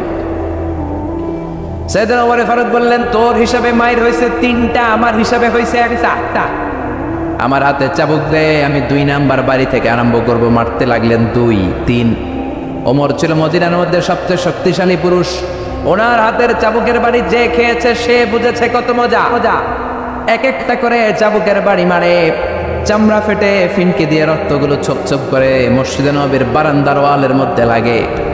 এক একটা চাবুকের বাড়ি মারে। ছেলেটা ডেকে বলে আব্বা আর জীবনে মদ খাবো না, আর জীবনে নাবিজও খাবো না, এবারের জন্য তুমি আমারে মাফ করে যাও। ওমরে ফারুকের পাষাণ হৃদয় তখনও নরম হয় না। একের পর এক চাবুক মারতে লাগলেন। 20টা চাবুকের বেত মারার পরে নিজের কলিজার টুকরা আবু শাহমা বেহুশ হয়ে যায়। ওমরে ফারুক বললেন মাথার মধ্যে পানি দে, হুশ করা। আবার 21 নাম্বার থেকে পিটাতে লাগলেন। 30টা মারার পরে সাইয়েদনা ওমরে ফারুকের বিবি এসে বলে ও ওমর তোমার পায়ে ধরি, আমার কলিজার টুকরা সন্তান আবু শাহমারে তুমি এভাবে শেষ করে দিও না। 80টা বেত মারার কথা মেরেছো, 30টা বাকি আছে কয়টা? জোরে বলেন। বাকি 50টা বেতের বিনিময়ে, এক একটা বেতের বিনিময়ে একটা করে ওট আল্লাহর রাস্তায় আমি সদকা করে দেব। ওমরে ফারুক বললেন আবু শাহমার মা, এটা আল্লাহর আইন, আল্লাহর বিচার। শুধু ওট সদকা করবা কেন? গোটা বিশ্বটা যদি আমার হাতে এনে দাও, 80টা বাড়ির একটা বাড়িও আমি কম দিতে পারবো না। আল্লাহু আকবার। মারতেই লাগলেন। 50টা বাড়ি মারার পরে ছেলে দুনিয়া থেকে শেষ। আবু শাহমার বেঁচে নাই, মরে গেছে। ওমরে ফারুক বললেন জানাজা দে, গোসল দে, কবর দে। কবর দেওয়ার পরে কবরের উপরে মারতে আরম্ভ করলেন একাম। 52 53 80টা বেত মারার পরে আল্লাহর ডেকে বললেন আল্লাহ আমার নিজের কলিজার টুকরা ছেলেরে পিটায় মেরা ফেলাইছি মদ খাওয়ার অপরাধে, কিয়ামতের দিন তুমি আমারে জালিম বলে ডাক দিতে পারবা না। সুবহানাল্লাহ কইবেন না? এই জন্য ইসলাম বলে আইন সবার জন্য সমান। ইসলাম বললে চুরি করলে হাত কেটে দাও, সবার জন্য সমান। প্রধানমন্ত্রীর ছেলেও যদি চুরি করে হাত কাটার দরকার আছে না নাই? আবার রিক্সাওয়ালা, ঠেলাওয়ালা, দিনমজুর যদি চুরি করে হাত কাটার দরকার আছে না নাই? পুরুষ চুরি করলে হাত কাটার দরকার আছে না নাই? নারী চুরি করলে হাত কাটার দরকার আছে না নাই? ইজরারা যদি চুরি করে হাত কাটার দরকার আছে না নাই? কারণ আইনটা কার? তবে এই চুরি, আম চুরি, ডাব চুরি, মাছ চুরি, কাঁঠাল চুরি, ডিম চুরি, মুরগি চোর, এদের হাত নয়, বড় বড় চোরদের হাত আগে কাটতে হবে। ঠিক কিনা? যারা এক সিগনেচারের খোঁচায় দেশের টাকা মেরে দেয়, কালো টাকার পাহাড় বানায়, শেয়ার বাজার মেরে দেয়, পদ্মা সেতু মেরে দেয়, সব খায় ফেলায়, এরকম ডাকাত আছে না নাই? এজন্য আল্লাহ বললেন সারিক ওয়াস সারিকাতু ফাকতাউ আইদিয়াহুমা জাযাম বিমা কাসাবা নাকালাম মিনাল্লাহ ওয়াল্লাহু আজিজুন হাকীম। চোর আর চুন্নির হাত কেটে দাও, সমাজটারে সুন্দর করে দিবে কে? ওমরে ফারুক কেমন লোক ছিলেন, আল্লাহর দ্বীনের ব্যাপারে নিজের ছেলেরেও ছাড়ে নাই। 3 নম্বরে বিশ্বনবী বললেন ওয়াস্তাফহুম হায়াআন উসমান। সাহাবীদের মধ্যে সবচেয়ে লজ্জাশীল সাহাবী কে? সবাই বলে আমার মেয়ের জামাই ওসমান সবচেয়ে লজ্জাশীল। বিশ্বনবীও ছোট্টবেলায় ছিলেন লজ্জাশীল। বিশ্বনবী কোনোদিন তার লুঙ্গি খুলেন নাই। ছোট্ট বয়সে ক্ষুধা লাগলেও কাঁদতেন না, ব্যথা পেলেও কাঁদতেন না। শুধু লজ্জাস্থানের জায়গা থেকে নবীর কাপড়টা সরে গেলে নবী চিৎকার দিয়ে উঠতেন, আল্লাহু আকবার। কিন্তু এখন আমাদের মধ্যে লজ্জা শরম নাই। আছি আমরা এখন জামানায়, লাজ শরম গেছে হারায়। আছি আমরা এখন জামানায়, লাজ শরম গেছে হারায়। পাতলা শাড়ির বাহার, পাখি ড্রেস, লেহেঙ্গা পোশাক দেখে নারীর লাজে মরে যাই। হাই হাই আছি আমরা এখন জামানায়, লাজ শরম গেছে হারায়। ঠিক কিনা? এই দেশে এখন লাজ শরমের বালাই নাই। মেয়েদের পোশাকের এত মারাত্মক অবস্থা, যুবক ছেলেগুলোর চরিত্র শেষ, মেয়েদের চলাফেরার এমন মারাত্মক অবস্থা, সামাজিক অবক্ষয় একেবারে চূড়ান্তে। ঠিক কিনা? আপনাদের উপকূলীয় এলাকায় তো এগুলা নাই না? আজকে আমি আসার পথে খুব মেয়েটে আমার চোখে পড়ে নাই। আমি শুনেছি সাগর পাড়ের লোকেরা খুব নামাজি হয়, পর্দাশীল হয়। 1-2টা মেয়ে আমি দেখেছি রাস্তায় রাত্রে। এই কারণে দিনের বেলা ঠিকই আছে, দুনিয়া কে মজ্জা লাল্লা, দুনিয়া তো মারি হয় নাকি নাকি। এজন্য খবরদার, মেয়েদেরকে পর্দা করাবেন। লাজুকতা ইসলামের গুরুত্বপূর্ণ অংশ। আল হায়াউ শুআবাতুম মিনাল ঈমান। লজ্জা হলো ঈমানের অঙ্গ। যার লজ্জা নাই তার ঈমান নাই। জোরে কোন ঠিক কিনা? এজন্য বিশ্বনবী বলেছেন ওয়াস্তাকহুম হায়াআন উসমান। সবচেয়ে বেশি লজ্জাশীল ছিল উসমান। তারপরে বিশ্বনবী বললেন ওয়াকদাহুম আলী। সবচেয়ে ভালো কোরআন দিয়ে বিচার করতে পারতো আমার আলী। বিচার যদি করতে হয় একটা কিতাবের আলোকে বিচার করতে হবে মুসলমানের। চিল্লায় বলেন কিতাবটার নাম কি? এই কোরআন দিয়ে বিচার করলে ওই বিচারে কোনো 2 নাম্বারই থাকে? ওই বিচারে ঘুষ খাওয়ার কোনো সুযোগ থাকে? ওই বিচারে কোনো মিথ্যা সাক্ষী থাকে? ওই বিচারে কোনো স্কাইপি কেলেঙ্কারি থাকে? ওই বিচারে ঘুষ দেওয়ার কোনো সুযোগ থাকে? এজন্য বিশ্বনবী বললেন মান ক্বালা বিহি সাদাকা। যে কোরআন দিয়ে কথা বলে সত্য বলে। ওমান আমিলা বিহি উজরা। কোরআন দিয়ে আমল করলে আমল নামায় সওয়াব দেয় কে? ওমান হাকামা বিহি আদালা। কোরআন দিয়ে বিচার করলে ওই বিচারের মতো শ্রেষ্ঠ বিচার আছে নাকি? আছে আছে। 5 নম্বরে বিশ্বনবী বললেন আতরাহুম উবাই। আমার সাহাবীদের মধ্যে সবচাইতে ভালো কোরআন তেলাওয়াত করতে জানতেন উবাই ইবনে কাব। কি নাম? এজন্য চমৎকার কণ্ঠে কোরআন তেলাওয়াতের দরকার আছে না নাই? আপনাদের এই দ্বীপ এলাকায় মক্তব আছে তো না? সকালে ছেলে মেয়েদেরকে কোরআন শেখান। এটা আমাদের অনেক দিনের ঐতিহ্য। এই ঐতিহ্য ভাঙবেন না। ভাঙবেন তো মরবেন। ঠিক কিনা? কোরআন শিখান, ছেলেগুলো আল্লাহওয়ালা হবে, নামাজওয়ালা হবে, ইসলামওয়ালা হবে। আর কোরআন শিখাবেন না, হবে ডাকাত, হবে টেন্ডারবাজ, হবে গুন্ডা, হবে বদমাশ। ধরে কোন ঠিক কিনা? এই জন্য সকালবেলায় কোরআন শিখাবেন। প্রতিদিন যেন কোরআনের তেলাওয়াত হয়, প্রতিদিন যেন কোরআনের একটা হলেও আয়াতের অর্থ পড়া হয়। কারণ কোরআন আপনার জীবনের সব সমস্যার সমাধান করে দিবে। সমাধান চাও যদি জীবনে মরণে, ফিরে যাও খুঁজে নাও, চোখ রাখো কোরআনে। If you want the solution this dunya and akhirah, go back, have a look to the holy Quran. ঠিক কিনা? সব সমস্যার সমাধান। চিল্লায় বলেন সব সমস্যার সমাধান। এজন্যই কোরআন পড়ার দরকার আছে না নাই? কোরআন ছাড়বেন তো মরবেন, কোরআন ছাড়ছেন তো মরছেন। ঠিক কিনা? এজন্য কোরআনকে আঁকড়ে ধরতে হবে, কোরআন বুঝতে হবে, কোরআন পড়তে হবে, কোরআনকে অন্তরে নিয়েই মরতে হবে। ঠিক কিনা? তারপরে বিশ্বনবী বললেন হালাল হারামের ব্যাপারে সবচেয়ে স্পেশালিস্ট সাহাবী মুআয ইবনে জাবাল।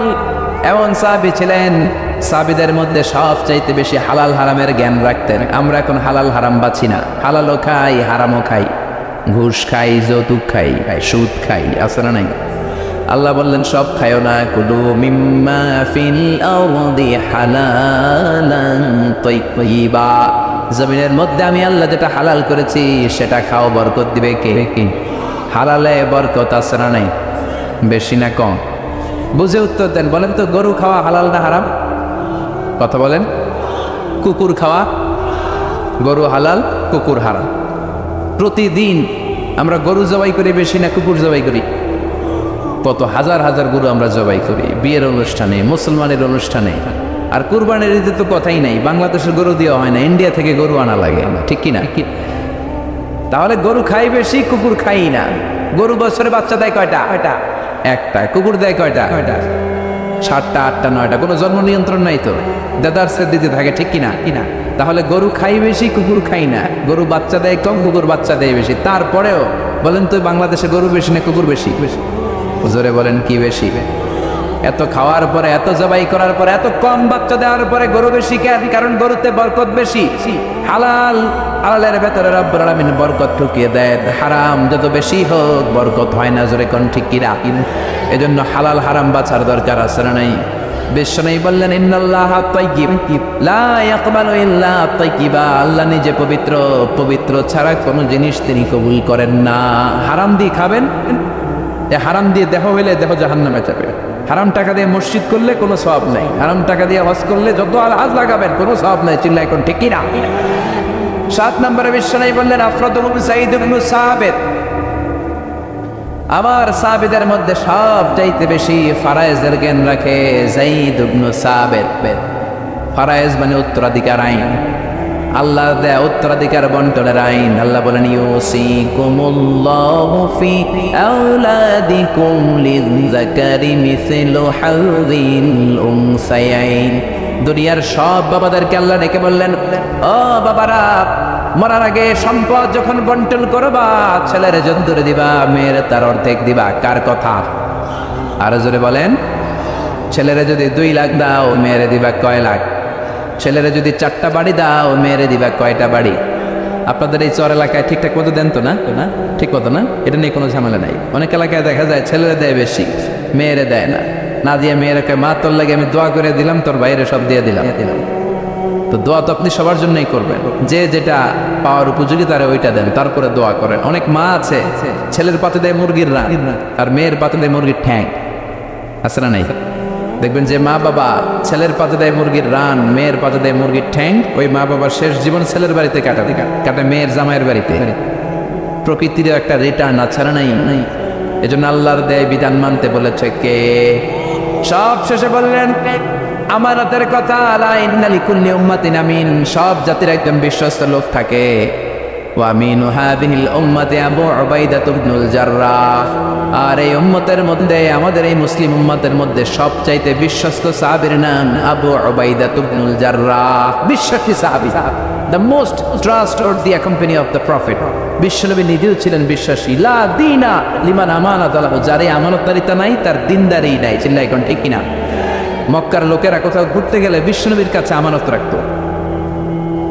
তায়েফে ঘুরতে যাবে এক লোক, তার স্বর্ণ বাক্সের মধ্যে করে এনে বিশ্বনবীর বলল, আব্দুল্লাহ বেটা মুহাম্মদ, তোমার বাড়িতে আমানত রাখলাম, আমি তায়েফে যাবো 7 দিনের জন্য। বিশ্বনবী বলেন, তুমি না আবু জাহেলের পার্টি করো, যাও আবু জাহেলের কাছে যায় রাখো।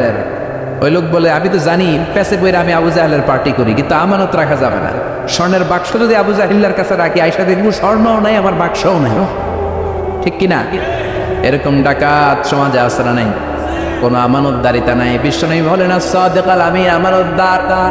এই জন্য ইসলাম যদি মানতে হয় আমানতদারি হতে হবে। কিয়ামতের একটা আলামত হলো লোকজন আমানতদারিতা ভুলে যাবে, মানুষের সম্পদ জুলুম করে দেদারসে খেতে থাকবে। এই আলামতটা সমাজে আছে না নাই? যেই লোক যেই চেয়ারে বসার যোগ্য নয়, ওই লোক যদি ওই চেয়ারে বসে, এটাই আমানতের খেয়ানত। ঠিক কিনা? এখন এরকম আছে না নাই? চাকরি পাওয়ার যোগ্যতা নাই, চাকরি পায়, আছে না নাই? টেলিফোনের জোরে ইমাম হওয়ার যোগ্যতা নাই, ইমাম হয়েছে, আছে না নাই? এমপি হওয়ার যোগ্যতা নাই, এমপি হয়েছে, আছে না নাই? এগুলো সব কিয়ামতের আলামত। চিল্লায় বলেন ঠিক কিনা? এজন্য বাঁচতে হলে মডেল বানাতে হবে বিশ্বনবীকে আর নবীর সাহাবীদেরকে। কথা বুঝতে পেরেছেন? মডেল বানাবেন কাকে? সালমান খানকে? আমির খান? হ্যাঁ, কাকে বানাবেন? বিশ্বনবী আর বিশ্বনবীর সাহাবা। চিল্লায় এখন ঠিক কিনা? আল্লাহর প্রশংসা করলে আল্লাহ খুশি হয়ে যায়, ঠিক কিনা? আর শয়তান বেজার হয়ে যায়। আমরা কার খুশি চাই নাকি শয়তানের? শয়তান যত কষ্ট পায় তত আমরা খুশি। কথা বলেন। শয়তান এই পৃথিবীতে সবচেয়ে বেশি মাজলুল হয়েছিল, অপদস্থ অপমানিত হয়েছিল দুইটা দিনে। এক হচ্ছে বদরের দিনে সে সবচেয়ে বেশি অপমানিত হয়েছিল। বদরের ময়দানে যখন আকাশ থেকে ফেরেশতা বাহিনী মুসলমানদের সাপোর্ট করার জন্য একে একে নামছিল, তখন শয়তান নিজেকে সবচেয়ে বেশি অপমান বোধ করছিল। আর দ্বিতীয়ত শয়তান সবচেয়ে বেশি লাঞ্ছিত হয় যখন আরাফাতের ময়দানে আল্লাহ তাআলা লক্ষ লক্ষ বান্দাকে ক্ষমার ঘোষণা দেয়। সুবহানাল্লাহ কবেন না? খায়রু আইয়ামিল আরদ, পৃথিবীর সবচাইতে শ্রেষ্ঠ দিন কোন দিন? আরাফার দিন। এই দিনে বান্দা কেঁদে কেঁদে আল্লাহর কাছে নিজের সবগুলো গুনাহ খাতার কথা ঘোষণা দেয় যে আল্লাহ আমি পাপী, আমার চেয়ে বড় পাপী নাই, এই পাপ ওই পাপ আমরা করেছি, একটার পর একটা পাপের ঘোষণা দেয়। আর আল্লাহ এত খুশি হতে থাকে, সব শেষে আরাফার দিনের সূর্য ডোবার আগেই আল্লাহ আরাফার ময়দানের হাজীদেরকে মাফ করার ঘোষণা দিয়ে দেয়। এই দুই দিন শয়তান নিজেকে সবচেয়ে বেশি অপমানিত ফিল করে, অপদস্থ ফিল করে। অনুরূপভাবে 365 দিনের প্রতিদিনই বান্দা যখন আল্লাহর কাছে ক্ষমা চায়, আল্লাহ তখন খুশি হয়ে যায়। সুবহানাল্লাহ পড়ে। আর শয়তান নারাজ হয়ে যায়। আমাদের মিশন হচ্ছে আমরা আল্লাহরে খুশি করতে চাই, আর শয়তানের বিরুদ্ধে আমাদের অবস্থান। চিল্লায় বলেন ঠিক কিনা?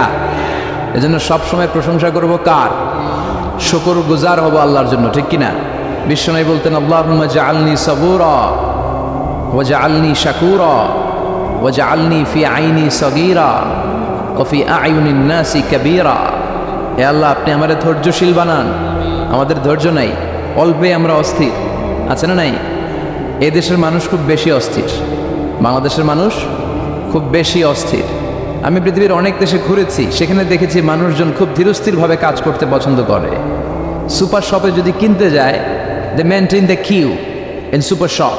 সুপার শপে লম্বা লাইন, সবাই যে ওখানে ভদ্রভাবে দাঁড়ায়, একজনের পর একজন যাবে। টিকিট কাটতে যাবে, লম্বা লাইন, একজনের পর একজন দাঁড়ায়, একজন যাবে আরেকজন। তো ওখানে যদি কোনো বাঙালি থাকে তখন দেখা যায় তার অস্থিরতা। কেন সামনে এত লাইন, এত সময় লাগে কেন, আমি কখন পাবো, আমার কি হবে? অস্থিরতা আছে না নেই? মানে সে পারে না সামনে সবাইকে ডিঙ্গিয়ে আগে যে টাকা পে করবে, আগে যে টিকিট কাটবে। এই অস্থিরতা আমাদের কমাইতে হবে, ধৈর্যশীল হতে হবে। গোটা বিশ্বব্যাপী আমাদের এই বাংলাদেশের মানুষের এই বদনাম যে আমরা অস্থির প্রকৃতির, আমরা ঠান্ডা মাথায় ভাবি না। ঠান্ডা মাথায় ভাবতে হবে, ধৈর্যশীল হতে হবে। ইন্নামাস সাবরু ইনদা সাদামাতিল উলা। বিষ্ণু বলেছেন বিপদের প্রথম ধাক্কায় যে সবর ধারণ করতে পারে সেই তো সবুর। এজন্য বিষ্ণু দোয়া করতেন আল্লাহুম্মা জাআলনি সাবুরা, আল্লাহ আপনি আমার ধৈর্যশীল বানান। ওয়া জাআলনি শাকুরা, আপনি আমার শুকর গুজার বান্দা বানান। বিশ্বনবীর চেয়ে ধৈর্যশীল, বিশ্বনবীর চেয়ে শুকর গুজার পৃথিবীর কেউ আছে? কথা বলেন। এমন তাবৎ কোনো অত্যাচার নাই যে অত্যাচার বিশ্বনবীর উপর করা হয় নাই। বিশ্বনবী মক্কার জামিনে যখন দাওয়াত দিতে লাগলেন, ওনারে পাগল বলা হতো, বলা হতো তুমি পাগল, বলা হতো মুহাম্মদ একটা কবি, বলা হতো মুহাম্মদ হচ্ছে গণক। বিশ্বনবী যখন রুকু দিতেন, সিজদায় চলে যেতেন, উটের পচা নারী ভুড়ি এনে বিশ্বনবীর কাঁধে ফেলে রাখা হতো। বিশ্বনবীর গলার মধ্যে রশি ধরে টান দেয়া হতো। কয়েকবার বিশ্বনবীর এই ঘাড়ের এই চামড়া ছিঁড়ে গিয়েছে, একবার চাদর টান দেওয়ার কারণে, আরেকবার রশি টান দেওয়ার কারণে। বিশ্বনবী কিছুই বলেন নাই, ক্ষমা করে দিয়েছেন। যেই মক্কার শত্রুরা বিশ্বনবীকে মক্কা থেকে বিতাড়িত করেছে, এবং যেই রাতে উনি হিজরত করলেন, মাইগ্রেট করলেন, উনি কেঁদে কেঁদে বারবার মক্কার দিকে ফিরে তাকায়, আবার যায়, আবার ফিরে তাকায়, মাতৃভূমির মায়া ছাড়তে পারছেন না। আর বলছিলেন মাক্কা তো আহাব্বুল বিলাদ ইলাইয়া, মক্কা আমার কাছে সবচেয়ে প্রিয় শহর। লাউলা উখরিজতু লামা খরাজতু মিনহা, আমার যদি বের করে না দেয়া হতো এই শহর থেকে, আমি কোনোদিন এই শহর থেকে বেরোতাম না। এত ভালোবাসতেন বিষ্ণুনবী মাক্কাতুল মুকাররমাকে। ধৈর্যশীল ছিলেন। এত অত্যাচার অনাচারের পরে যখন মক্কা বিজয়ের ক্ষণ আসলো, এই মক্কাকে বিশ্বনবীর করতলগত করে দিল কে? ফাতহে মক্কা হলো। বিশ্বনবী চাইলে পিষে পিষে প্রতিটা কাফের মুশরিককে শেষ করে দিতে পারতেন, ঠিক কিনা? কিন্তু বিশ্বনবী বললেন লা তাসরিবা আলাইকুমুল ইয়াউম, ইযহাবু আনতুমুত তুলাকা। কোনো রিভেঞ্জ চলবে না আজকে, কোনো প্রতিশোধ নাই। একেবারে বড় যুদ্ধাপরাধী যারা, মারাত্মক যারা অফেন্স করেছে, তাদেরকে শাস্তির আওতায় আনা হবে, বাকি সবাইকে আমি ক্ষমা করে দিলাম।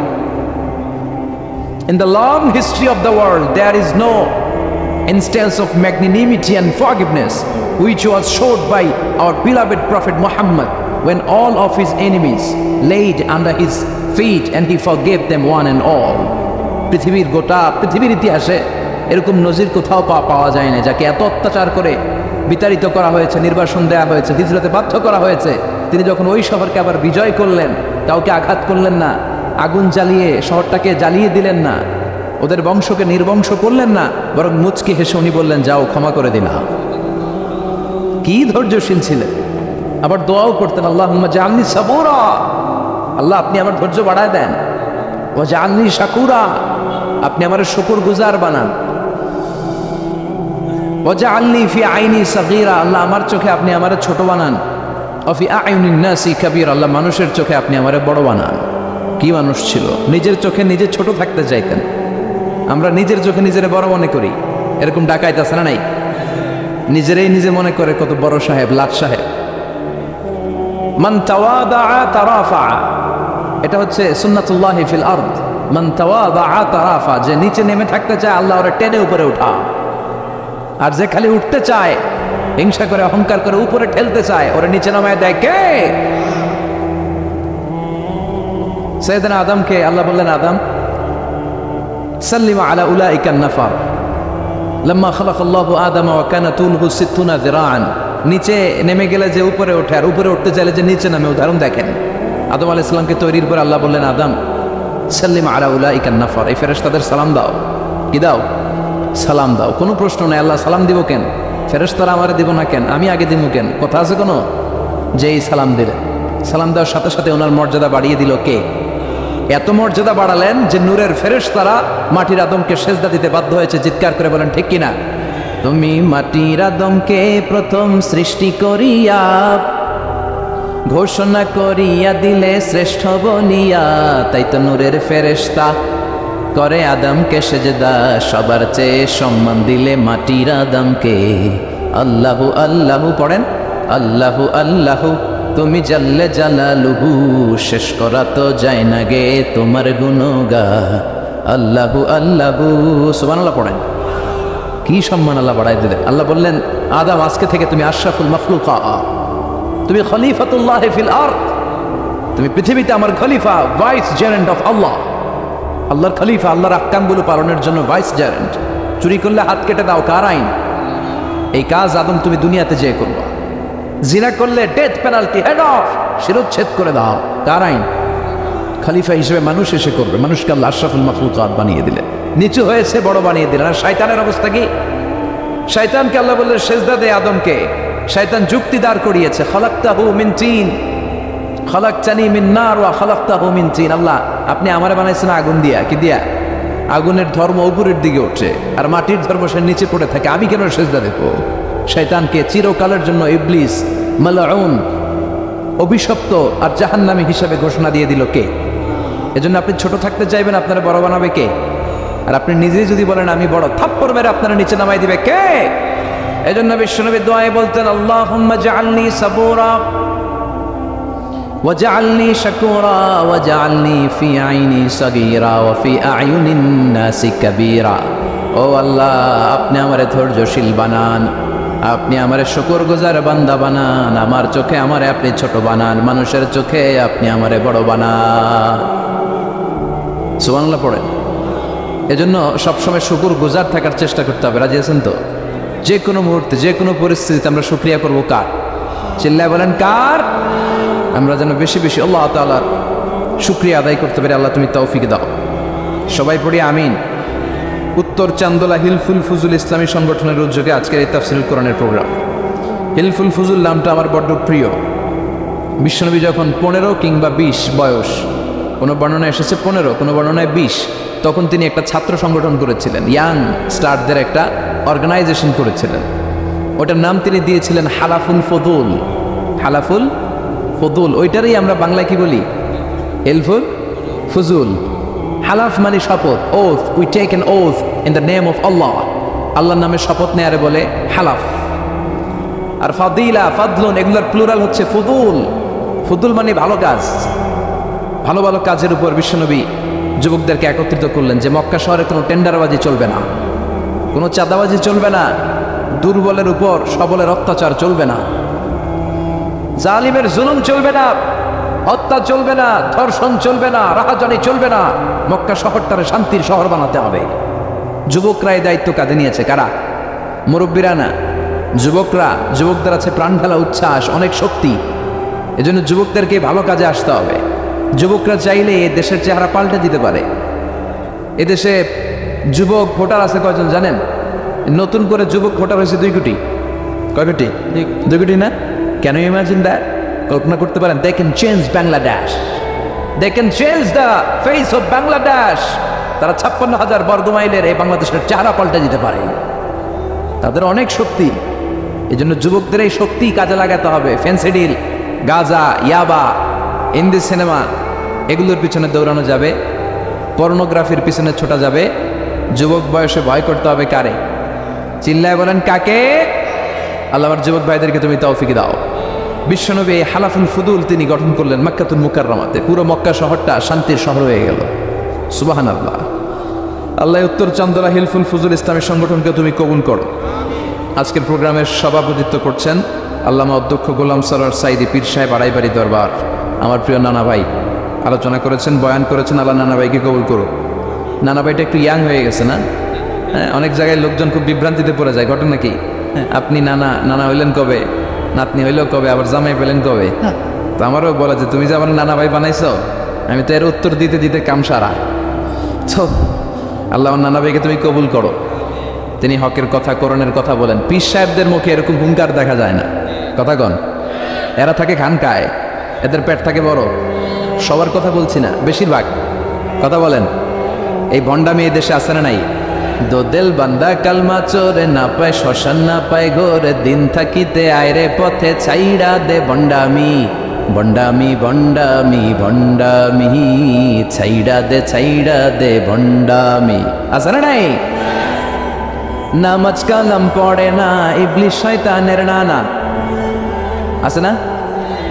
নামাজ নাই, রোজা নাই, নাচানাচি, নাচ গান, গোসল করে না, সারা বছরে করে একবার, ওই গোসলের পানি মুরিদরা খায় ফেলায়। আছে না নাই? নামাজ রোজা করে না, ইবলিশ শয়তানের নানা, ধর্মের একখান খুঁটি ধইরা কয়দিন করবা হয়রানি, ভণ্ডামি ভণ্ডামি ভণ্ডামি, ছাইড়া দে ভণ্ডামি। ঠিক কি না?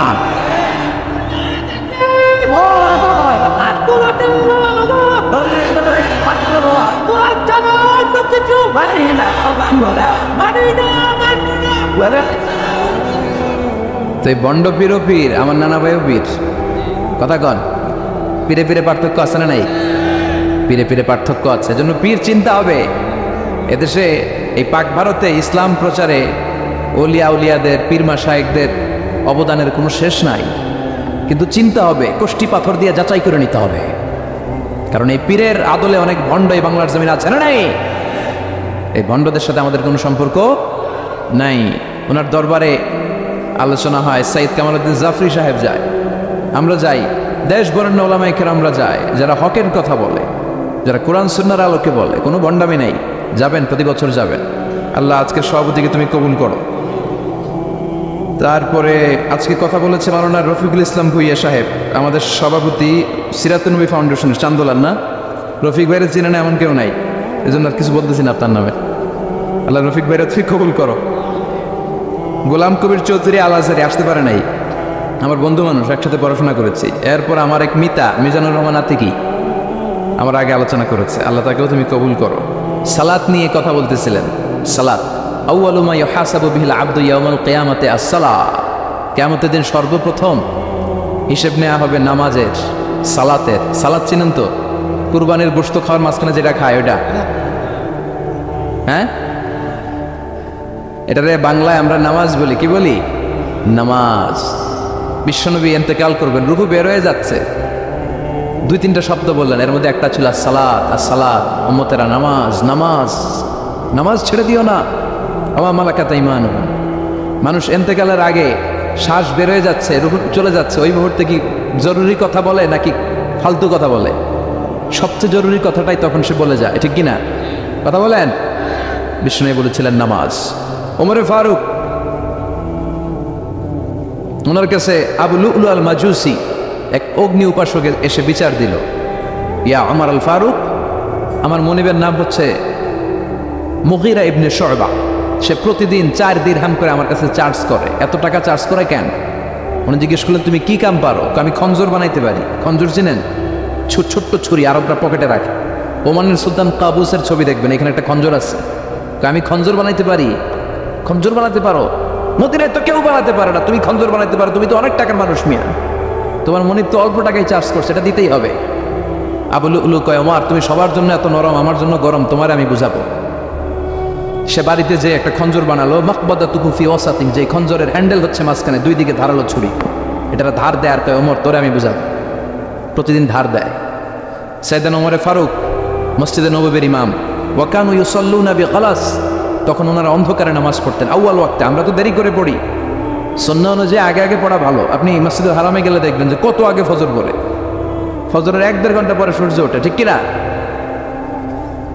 তো সে একবার ছদ্মবেশে ফজরের সময় প্রথম কাতারে যে হাজির, আসলে কিন্তু মাজুসি, সূর্যের পূজা করে। খঞ্জরটা নিয়ে এসে দাঁড়ালেন। ওমরে ফারুক ফজরের সময় ঢুকলেন, বললেন আকিমিস সালাহ, একামত দাও। একামত দেয়া হলো। ওমরে ফারুক আল্লাহু আকবার বলে অন্ধকারে ফজরের সালাত শুরু করলেন। প্রথম রাকাত যখন পড়ে ফেললেন, রুকুতে যাবে, ইন দ্য মিন টাইম সে খঞ্জর বের করে ওমরে ফারুককে 3টা স্টেবিং করেছে।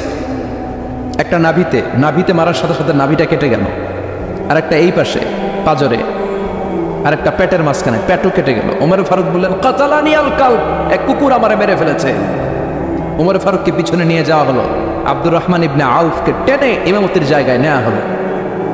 আর সে কাতারের মাঝখান দিয়ে খঞ্জর ঘুরাতে ঘুরাতে আগাতে লাগলো। ওর খঞ্জরের আঘাতে 7 থেকে 8 জন সাহাবী স্পট ডেথ, জায়গায় শেষ। ওমর ফারুক বেহুশ। ওমর ফারুক, ওনার মুখে দুধ দেয়, দুধ ওই নাভি দিয়ে বের হয়ে যায়। নাভিজ দেয়, নাভিজ পেট দিয়ে বের হয়ে যায়। রাষ্ট্রীয় চিকিৎসকরা বুঝতে পারলো উনি আর বাঁচবে না, বেহুশ। সবাই দাঁড়িয়ে আছে। কি হয় আমাদের আমিরুল মুমিনিনের? 10টি বছর তিনি অর্ধ পৃথিবীর শাসন করেছেন, উনার ভয়ে বাঘে মহিষে এক ঘাটে পানি খেত। হুশ ফেরার পরে ওমরে ফারুক বলেন, আমারে মারছে কে? আমার কি অবস্থা, বাঁচবো কিনা? আমার ছেলে আব্দুল্লাহ কোথায়?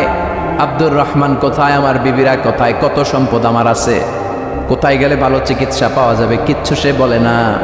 হুশ ফিরার পরে ওমরে ফারুকের প্রথম প্রশ্নটা ছিল, আসল্লান্নাস, আসল্লান্নাস, আমার দায়িত্বে, আমার নেতৃত্বে যে ফজরের একটা নামাজ শুরু হয়েছিল, এটা কি ঠিক মতো শেষ হয়েছিল? আসল্লান্নাস, মানুষের নামাজটা পড়ছিল, 1 রাকাতের দায়িত্ব পালন করতে পেরেছে, এরপর হুশ নাই। বাকি 1 রাকাতের কি হয়েছে? মুসল্লিদের কি হয়েছে? সালাতটা ওয়াক্ত মতো হয়েছে কিনা? আসল্লান্নাস, এটা ছিল ওমরে ফারুকের প্রশ্ন। সুবহানাল্লাহ কইবেন না? তাহলে এই সালাতের গুরুত্ব আছে না নাই? সর্বপ্রথম এই সালাতের ব্যাপারে in the day of judgment আমাদেরকে প্রশ্ন করবে কে?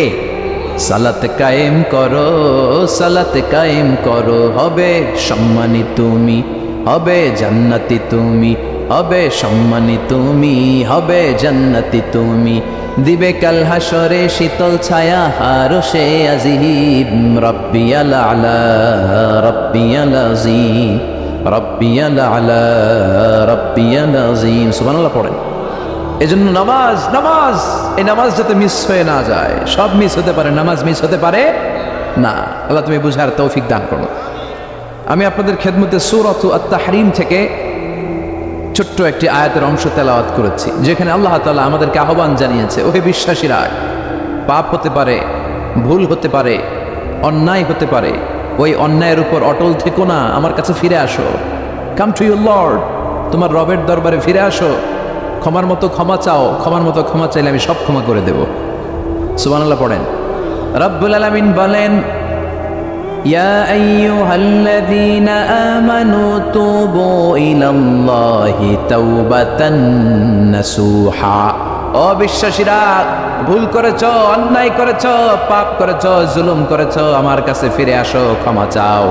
ক্ষমার মতো ক্ষমা চাইলে সব গুনাহ মাফ করে দিতে পারে কে? পাপ নাই, গুনাহ করি না, এরকম কেউ আছি? কথা বলেন। কত পাপ করছি, কোনো হিসাব আছে? পৃথিবীর কেউ না জানলেও জানে কে? পৃথিবী না জানুক আমি তো জানি আমি কি পাপ করেছি হায় আমার পাপের করলে বিচার বাঁচার আমার নাই উপায় দয়াময় প্রভু মাফ করো আমায় মাফ করো আমায় পড়েন আমিন। আমাদের পাপগুলো ক্ষমা করে কে? চিল্লায় বলেন কে? আল্লাহ ডেকে বলে গোলাম আমি হলাম গাফিরুয যামব কাবিলুত তাওব। আমার কাজ হলো ক্ষমা করা, আমার কাজ হলো তওবা কবুল করা।